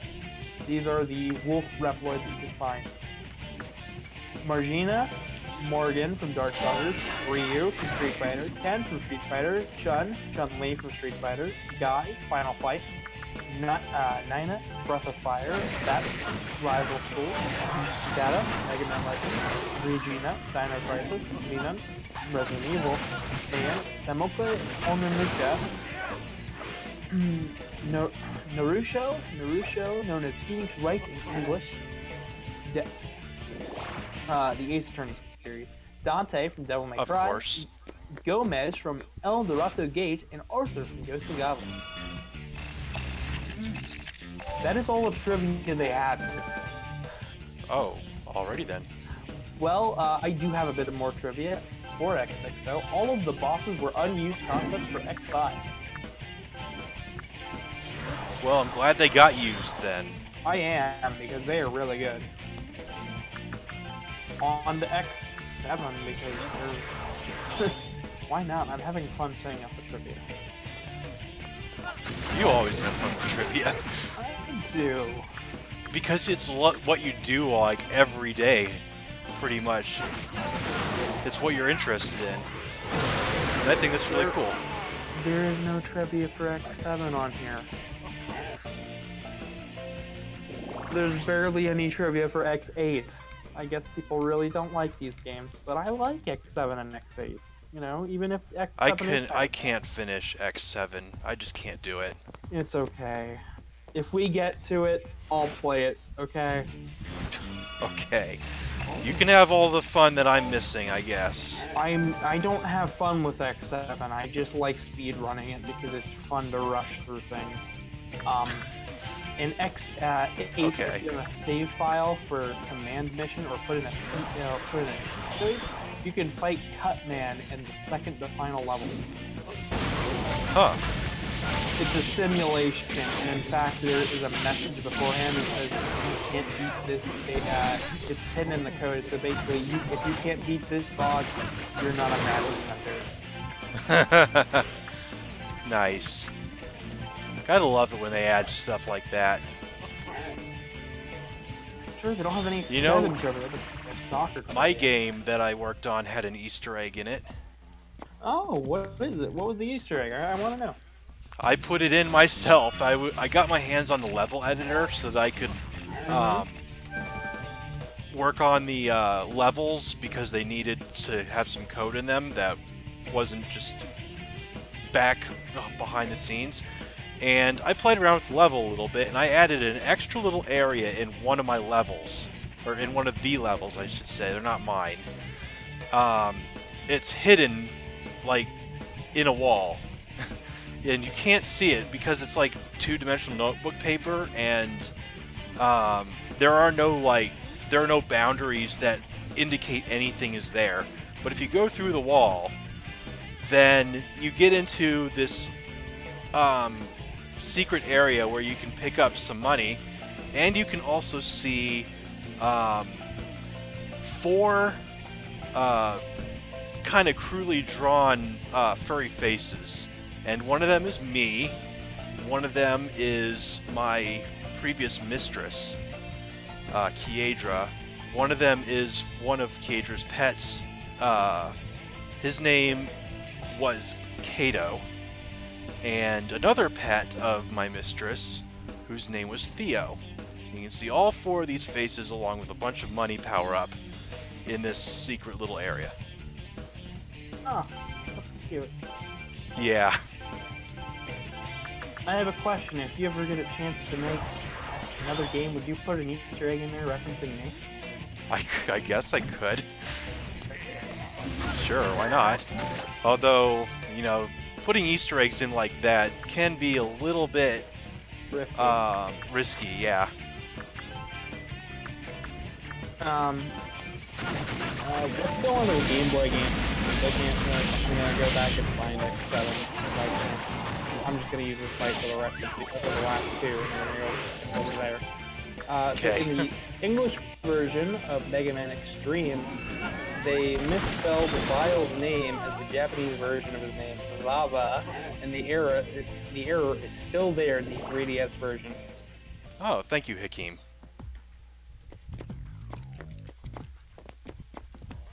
What is Sorry, I messed you up. No.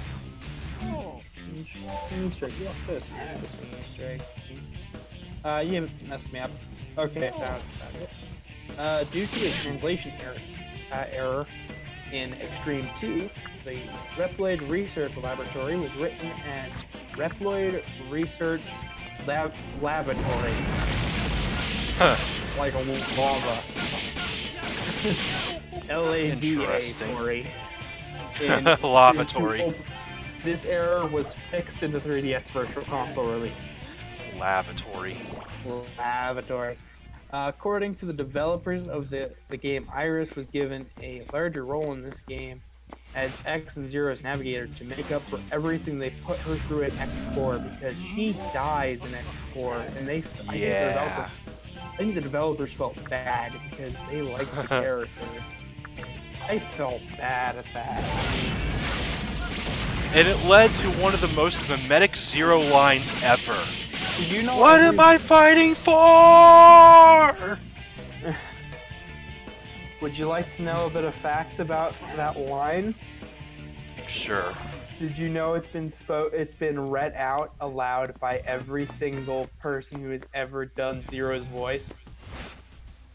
No, I did not know that. Another fact, the current voice actor for Zero actually redid every single line in that game. Oh, wow. Just for fun. Good lord.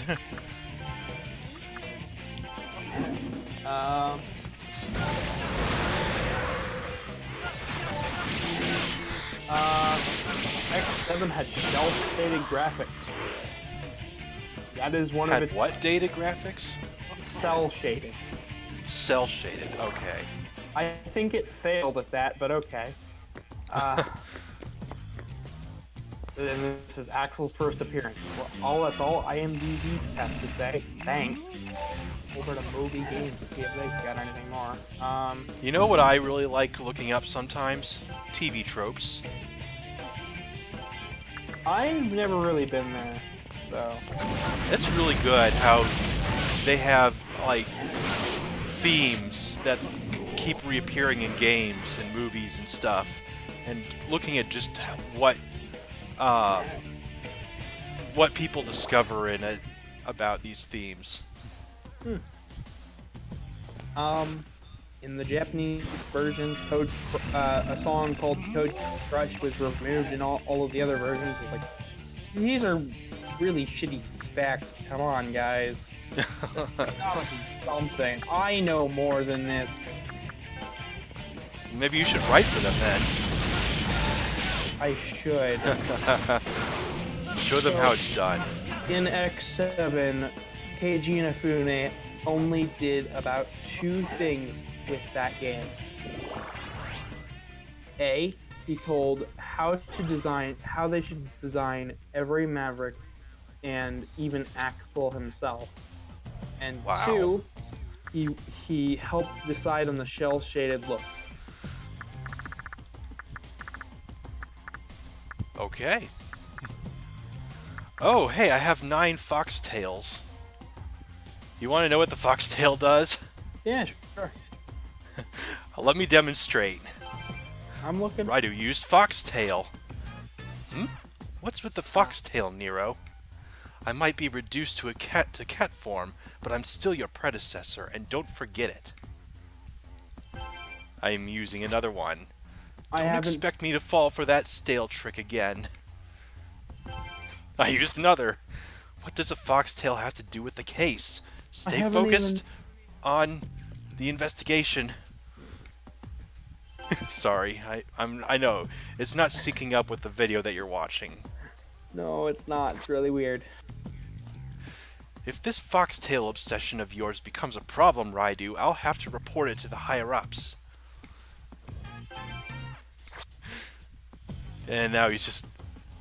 Why do you keep glancing back and forth between me and the foxtail? Look, Raidou, I've been a sport up to now, but I'm losing my patience with your new foxtail obsession.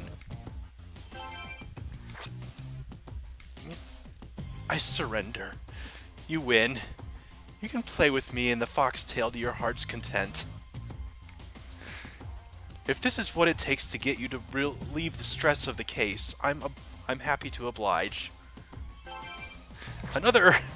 Stop! Don't go for the neck! Nero?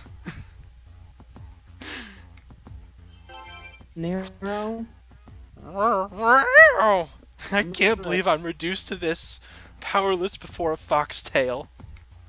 You really have a way with that thing. Here, take this. Yay! Nero. What? Can I snuggle with you? Yes, you can. Although, getting that Soma means that I just wasted a Soma. Oh. I can only have one. And I already had one. Oh, I'm sorry. You can snuggle me and I'll put a foxtail in your face and then my penis in your butt. You can be happy both ways. Yeah, even better. I just realized something though. While I can't find any good X7 trivia, I forgot one X game. Yeah. X Command Mission. This is a non-canon game, and they literally have one piece of trivia for it. Okay. Concept art for the original Mega Man, as well as Cutman, was created. It is unknown if they were ever intended to appear in the final game. Yes, but they forget to mention that there was also an idea for Metzels to reappear in this game, and it is the one game, X game, where Metzels really don't show up at all. In the game, there is a character called Spider and a character called Reddix. Reddix is actually the mastermind. This is the one game to not... Reddix. Yeah, Reddix is Spider, backwards. Nice. And Spider and Reddix never appear in the same place, and Reddix is the main bad guy.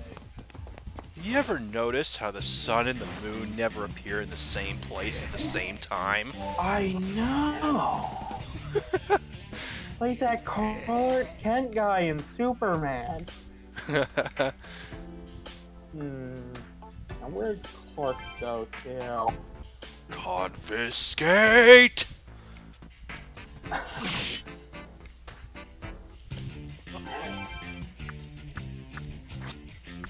Crazy demons. I just realized we haven't really had much chat input tonight, but I don't really think we need it. Well, I mean, I think Hakeem has been really good this whole time and just been kind of like watching and enjoying. They're watching and enjoying, and yeah, I think that's all they're doing. Maybe if I Watching and got enjoying. started a little bit sooner, then there would have been more. Well, I tried to let you know beforehand. I know, really I know. did. That's my bad. It's my bad. I'm taking responsibility. Okay, we got next week. Alright, so, I have some I facts just need about to Mega Man replenish 7 my luck locus. that nobody ever seems to talk about. A lot of people don't like Mega Man 7 for some reason. Did you know it was only made in 3 months? Nope, I did not know that. And you might be thinking, how is that possible? There was a year in between that and the previous game. Yeah, but Capcom gave them only 3 months, and fans got so pissed off at them that they had to release the game. And Keiji Inafune wished he could even have at least one more day to work on it. You know, I have some interesting trivia about Tony Hawk's Pro Skater. And what's that? It is that I think that Pro Skater 4 was slated to be made at the very end of the time at which they had the rights to actually use it, and so they had to get something out to market extremely fast. And I think it was like on the PlayStation 4, or maybe it was a 3. Anyway, you know how you can get like patches and updates for the game, right? Well, what they released on the market and what cost like $60 of an actual game price was nothing more than a bare skins demo on a disc. And it wasn't until after they had released the game that they completed the actual content for the game, and it was very badly done and needed to be downloaded as a patch. And so you pretty much download the entire game as a patch. That's ridiculous. Yeah, and after those servers go offline to, be the patch server, there would be no way to actually play the full game ever again. Without pirating it. Yeah. That's Yeah. way to go, Tony Hawk Pro Skater. I can't remember exactly who it was. Activision, maybe? I don't know. Is it Activision or is it EA who owned Tony Hawk's Pro Skater? Tony Hawk. Or maybe some other company. It is Activision. Activision. Okay.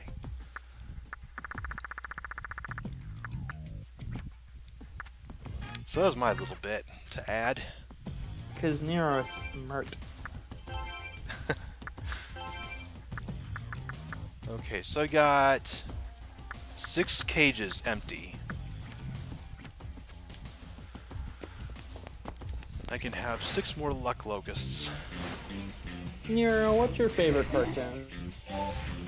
My favorite cartoon. Yeah, what's your favorite cartoon? Oh man, probably Rick and Morty. I like that one. Good. You don't sound too terribly excited. I don't have too terribly much to say about the show. I really enjoy it. I like it, but I don't really have a whole lot to say about it. They have so many references to other episodes and other series. I think that the creators had... oh man, what was the creators of Gravity Falls... Falls? Yeah, creators of Gravity Falls. They added a whole bunch of Gravity Falls cameos and Easter eggs into their show. the cup, the mug, the pen, or something like that were all geared out of a portable. There was a whole bunch of other things in season 2 and 3. Yeah. I don't know. I mean, next season doesn't come out till what? Like. Wow, you're just not excited at all about that. Not really. I mean, the last season kind of ended on a cliffhanger, and I'm like, I don't know where it's going. Oh yeah, they did do that, and they also had the reveal. I think way too early. What at the very last. What reveal? About Evil Morty. I don't like the way that they revealed that. I think they should have hid it. Stop. I thought you didn't really care about it. I didn't watch past the credits. There was something past the credits? No, there was nothing past the credits. That was before the credits. Oh. I need to go back and rewatch it. Well, I'm just saying I didn't like the way that they did that. I'm getting sleepy. I can tell.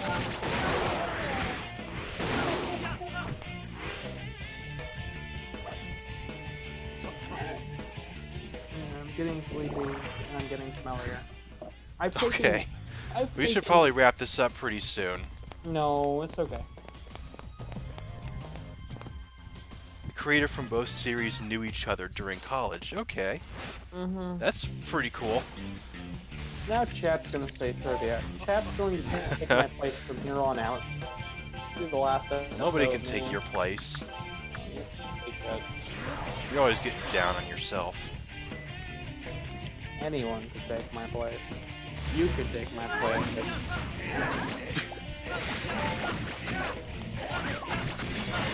I don't think anybody can match that singing voice. We could find somebody. Just take the damn compliment, Jesus! Sorry.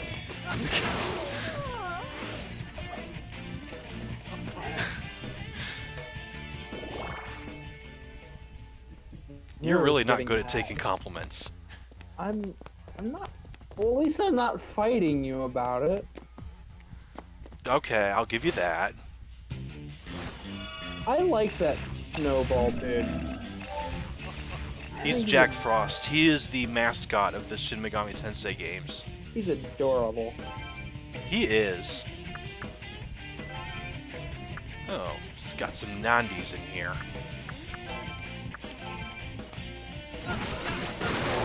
Alright, they drained that. I just made a big mistake. A Volt Demon that drains force attacks. How do you like that? Did you make a mess? Gavin is best boy. Hakeem says so. There, it's true. Nero, did you make a mess again? I did make a mess. What did I tell you about playing with your food? That if I do it, then I should do it sexually? Yes. Stop making a mess. Make a bigger mess. Okay.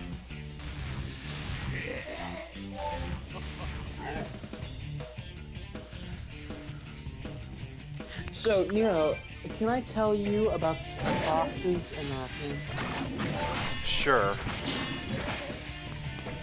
When a daddy fox and a daddy raccoon love each other very, very much, they adopt a cat. And that cat goes and does something stupid, and they come back the next day and they, oh look, you got a squirrel. Could have sworn it was about the fox and the goat, but okay. We're not making that a running joke. Why not? I don't. My goat wife. Because I'll bring it up 6 episodes from now and nobody will know what we're talking about. Not unless we make it a running joke. Which is why we're not. I mean, Hakeem knows what's up. Rio knows what's up. Kinda knows what I said. What is that? My bad. It's in the air. I can make Raidou spin in place. Whee! Whee! Isn't that fun?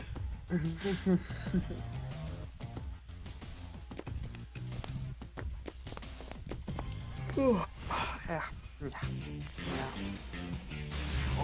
Yes, another luck locust. I'm in business.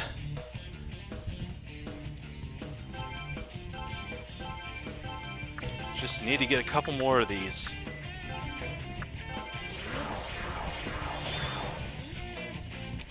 I have lots of luck now. Does it cancel out? Because I'm kind of unlucky.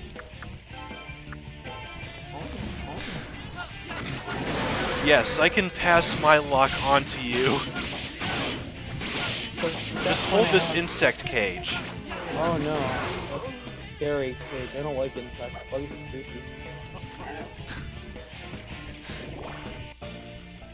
I used to collect fireflies as a kid. You would not believe your eyes. 10 million fireflies lit up the skies while I fell asleep. See, nobody can match that voice. I wasn't even really singing. I was just kind of. I know. just keeping it running, you know.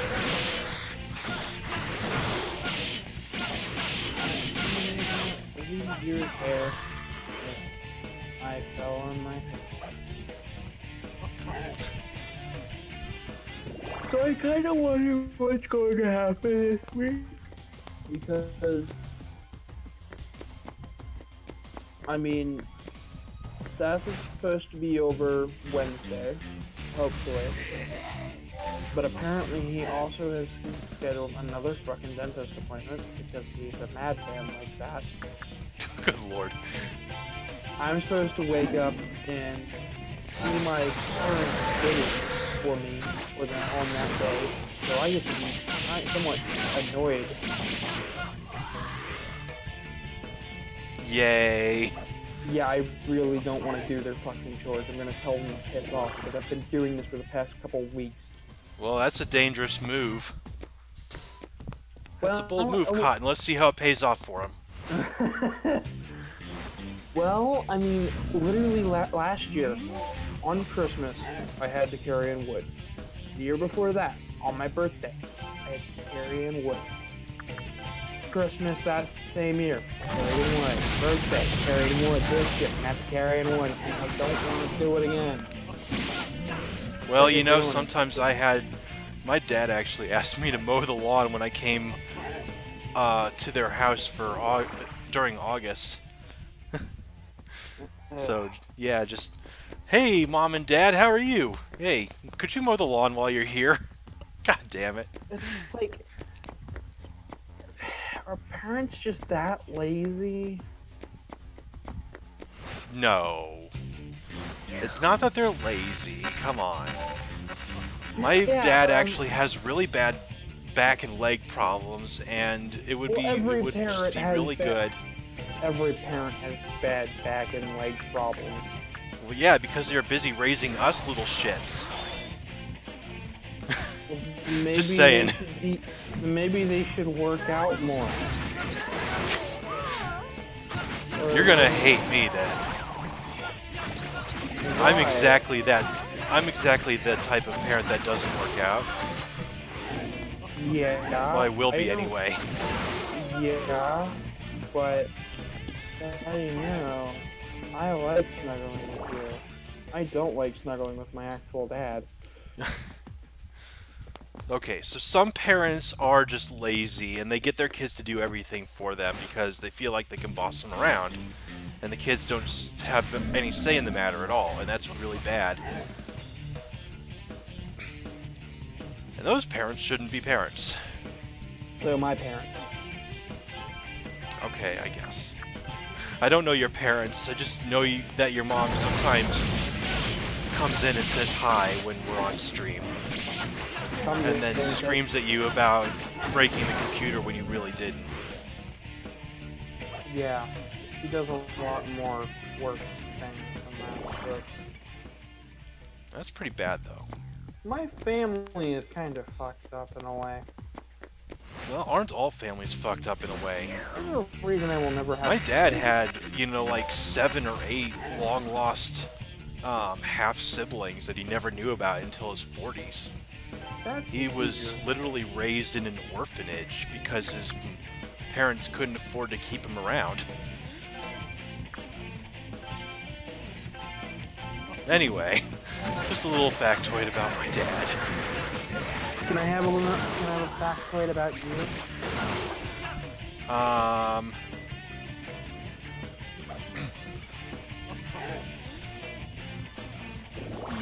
Let's see. What could I say? What's your real name, Nero? I'm not going to release that on stream. But everybody knows my real name. I don't care. I'm not going to release my real name on stream. Hakeem says his real name all the time. I know. That's his choice. So does mine.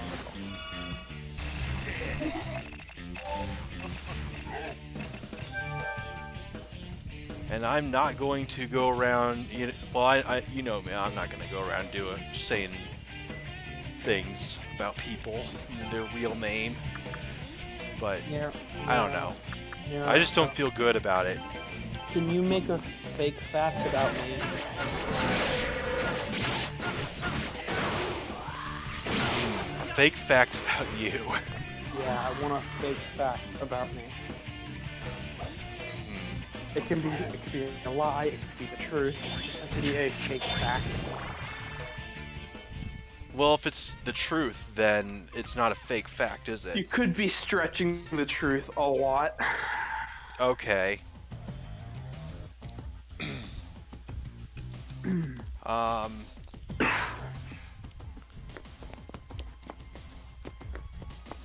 Let me see. I don't want to go stretching this too far, because I have some really interesting ideas for fake facts. Oh boy, I wanna, Nero, I wanna hear the full one after the stream. Okay.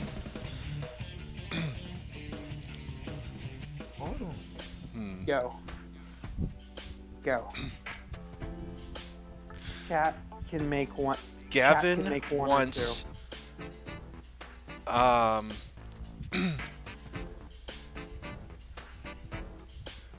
Yes. Gavin once had the family dog on its back and was rubbing its belly when all of a sudden a little bit of red started poking out from it, and he was very curious about it. So he started to rub it and it got bigger, and then after he was rubbing it, he's like, I wonder what this tastes like. So he puts it in his mouth and it tastes funny, but he kind of likes it. And so the dog starts to whine, and he's like, why is the dog whining? But yeah, he seems to like it, so I'm going to do it more. And then a little bit later, after some sucking and some jerking, then the dog starts to pee in his mouth. And he's like, what is this? And that's how Gavin became a furry.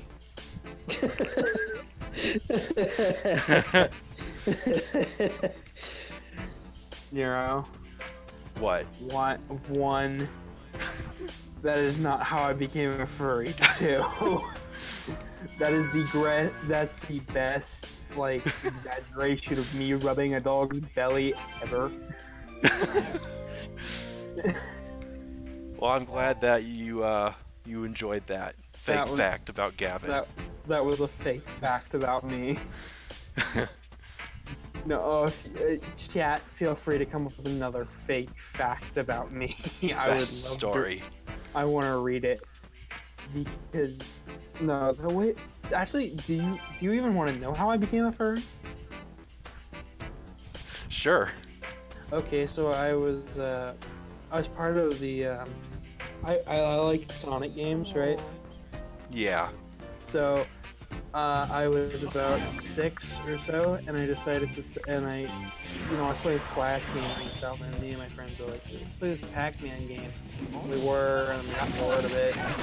We left for a little while, and I was like, what's Sonic games? And I decided to look up, it was like a character creator, and I messed around with it so much that I actually ended up having this little characters.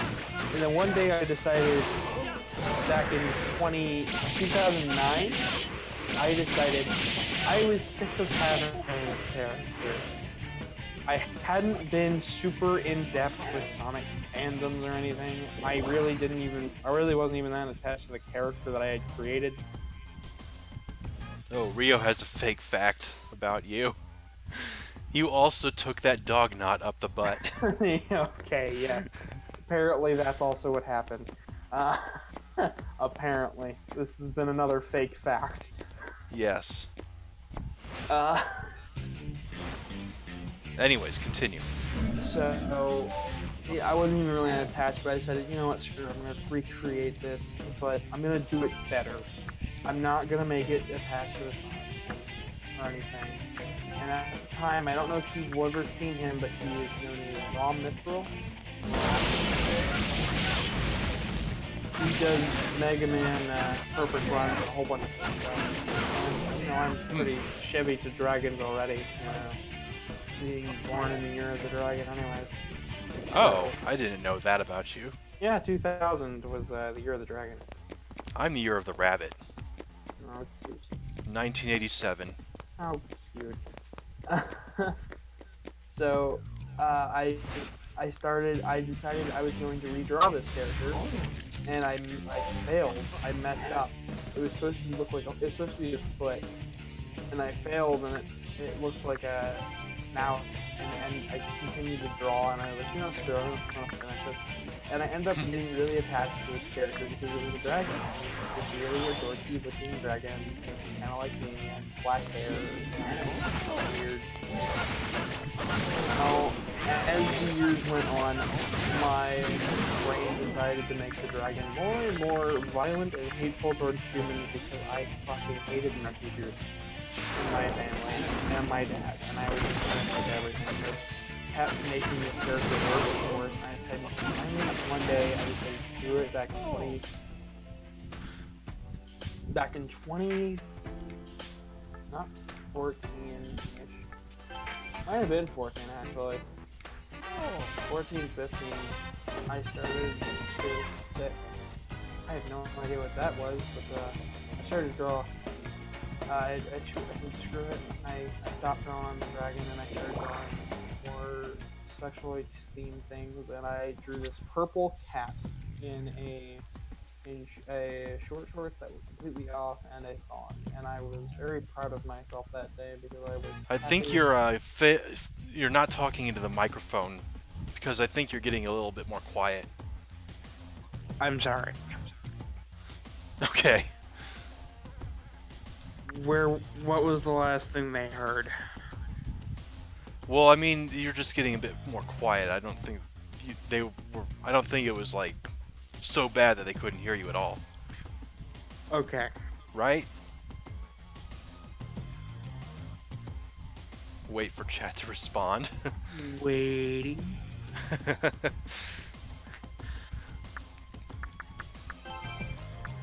On the plus side, I now have a full supply of luck locusts. Yay! Anyways, I finished drawing the Look at my picture. luck. My luck is so high right now. I see your luck. Yes. And I continued to draw this. I said, you know, I could make this character more. Right on. So I decided to make a few edits and make it look less terrible because it was really kind of bad. I don't know what happened in that sketchbook, but on the cover of it was a scene from, like, it was for a movie I'd never seen. I still haven't seen it. It's about a party movie or something like that. But anyways, I don't know what happened in that sketchbook, but I do know what I drew. And I edited it, I changed it, and I liked it. I made a white cat with rainbow hair, white fur, and I decided to say, you know what, I like being a cat. But Okay. you know what, I still like my dragon, I can't forget about it. So it's a cat. Because I don't like rough tones, and barbed cocks are not fun. So, let's make a fun cock and a nice slobbery mouth, because everybody likes that slime. Right on.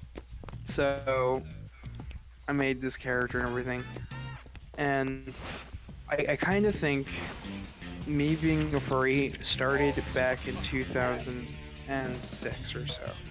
It probably was something, you know, because I was a fan of Teenage Mutant Ninja Turtles and stuff. I was a fan of like everything anthropomorphic. I was probably a furry long before I knew what it was. Like even Sonic. So, you know, I say I started around 2010. I've probably been a furry since 2003. Honestly. Right on. So, but from there it just kind of continued. So now Good you story, know, good story. so now you know how I've created my character. Now would you like to hear the moment where my parents started asking me stupid fucking questions? Sure. So my mom said stop drawing these damn things, they're creepy. And I said no. And I drew another one right in her face. And she said fine. And I drew another one and she said stop it the next day. And she finally figured out I'm not listening to her. So she made my friends say, stop drawing it, you're not a cat, you're not this, you're just a human. And I'm like, I know. It's known as a fandom. I had to explain although to them otherkin are completely separate. I had to explain this whole thing to these people, to my friends, but they didn't quite get it. But they were like, What do you "Fine, think then, about whatever, screw it." otherkin? I don't even know what it is. Otherkin are people who literally believe that they are an animal or a spirit being or a demon trapped in a human body. If it makes And they claim that they can feel their vestigial like tails and wings, and they act in a way sometimes that is more animalistic, and so they say that that is just their, you know, heritage. if it makes them happy and they're not hurting anybody, let them believe what they want to believe. Right on. I just wanted to know that. But my mother continued to try and make people tell me to stop drawing things, and eventually she just stopped trying. But she no longer looks at my sketchbooks anymore. In fact, she is scared to look at any of my drawings because of it. And it makes me kind of smile, and it makes me kind of smile inside that I have become the one thing she hates. Wow. It gets even better though, because I can make Metatron. Megatron. No, Metatron, not Megatron. Autobots roll out. So, but it gets even better because my mother, while having a gay best friend, hates gay people, or at least hates that I am. It's kind of silly. Yeah, it's kind of weird. Yeah, I'd say so. But the it was kind of funny because my mom started to ask me questions. Are you straight? And I was like, no. Are you gay? No. Like I would just kind of say no to everything, and she just wouldn't. She would never get a straight answer out of me. And I went up to my sister and I said, Katie, I'm gay. And she was like, yay, I'm glad you've come out. Now, good. Because she knew for a while. She looked at one of my sketchbooks and just kind of went, yeah, my brother's a faggot. Which is really funny because her best friend, she says so many things about him. His name is Adam, and she says, "Oh, you two are like the same person." I'm like, "No, I'm not. I've never met this person. How could I be the same?" And it's like, "Let's see. You both have black hair. You were both gay. He married a dumb bitch. You're probably gonna marry someone better." And it's like, yeah, you're probably right. So that was fun, and then my mom found out. My sister decided to blab about it just slightly, and my mom went up to me and yelled at me for a while. And my mom looked at me and said, "You're a disgrace," and walked out of the house. Jeez.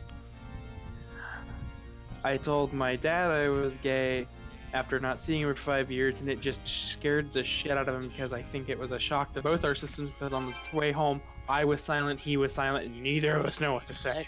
Because I had never said anything more important other than "yes, father" to my dad. Okay then. My brother took it like a champ. He looked at me and said, "I hate gay people," and went back to his Call of Duty match. Well, okay. I guess he's honest, at least. He's honest, but he's the one in the leotard wrestling small men. Yep. And he's the one getting the coaches to grope his ass while he is walking out of football practice. And You mean the little pat on the rear oh, it's after not a game? It's not a pat. They're grabbing it. My brother has told this to me. My father has explained this to me, and he's like, "It's not what you think. It's like it's what I think. I don't care what you people say."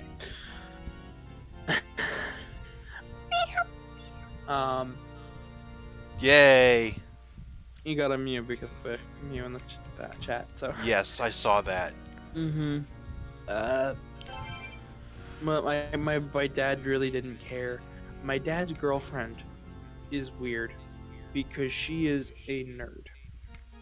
Not in your traditional sense though, because she tries to hide it. But she's a Trekkie. She's a total fucking Trekkie. Thank you, Hakeem. That's very nice. Thank you, but you don't have to say that about me. But she's a total fucking Trekkie. I know. He knows he doesn't have to. He just wants to. He's just a nice guy. Yeah. Back to the story. But my dad's girlfriend is a total Which is Trekkie. something you don't see in women. What I didn't know was that she was there for pretty much the birth of the FurCon, and she knew what a furry was. Little did I know that she didn't really care what it was. She was just kind of happy I found a thing. The really weird part, though, she's a total bitch to me. In every other sense.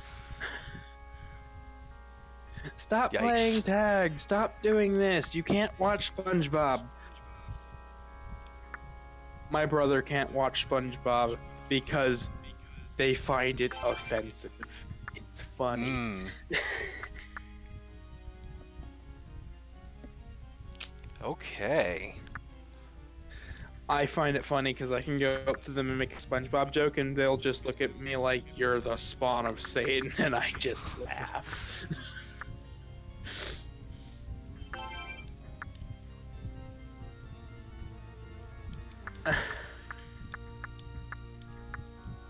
Hey Nero, it's 1:24. Yes, it is. I'm about to finish here. I just have to finish making Metatron. We have to finish making Cybertron. Autobots rollout. I'm not sure what I should give him. I could give him Retribution, which is a chance of heavy almighty area damage upon death. Although the chances of him actually dying are going to be very low since he has 832 hit points and Vengeance Seal, where he revives with 50% HP on death once per battle. I don't think that the Retribution will trigger unless he actually dies, which Vengeance Seal would prevent that. And I could also give him Null Mortal, which he already has Null Death. I don't think they're the same thing though, because instant death effects include being turned to stone and then being hit when you're in stone. That's how I've died most of the time in this game. Hakeem, to answer that question of how SpongeBob's offensive, SpongeBob is apparently offensive because it started out as a bunch of college students started out with the idea, and it was originally meant, and it started out like as a small comic strip educating people about the sea, and when they went to do the animation thing, apparently somebody's wires got crossed and said, so she got the information that it was for college students or something like that, and that can't be good for your children or whatever. I say bullshit. SpongeBob was fucking amazing. I still don't understand how that is related to why SpongeBob is offensive. That she finds it offensive because she thinks the jokes are dumb, and that offends them. Well, boo-hoo! Same. That was pretty much my response, because I make SpongeBob jokes all the time. When I feel like it. When I was 8. Yeah. Once there was an ugly barnacle. He was so ugly that everyone died. The end. That didn't make me feel better at all.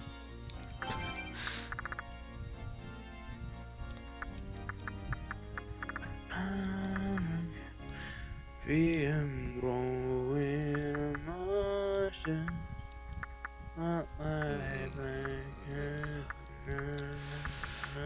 Just one more slot to go, and I can't decide what I want to put here. So many passives to choose from, and only a few of them seem to be good, but I just can't choose one. I might want to do Have Mind to make sure that he doesn't get... Well, he already nulls Mind. I don't think it's going to be a problem. Never mind. I don't know. There's probably something that could happen to him. I could give him more HP. I could make it so that he gains experience when he's not summoned.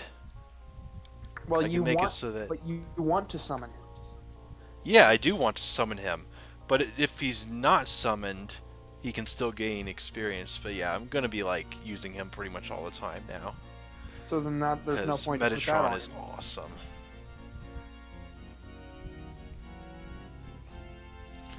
Yeah.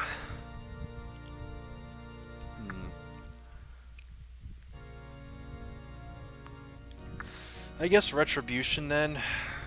If when he dies, then I just have a chance of this almighty area attack going off. Sounds good to me. Hey, alright. Can we wrap it up? What? Yeah, we can wrap it up now. I got school in a few hours. Yeah, I know. Okay.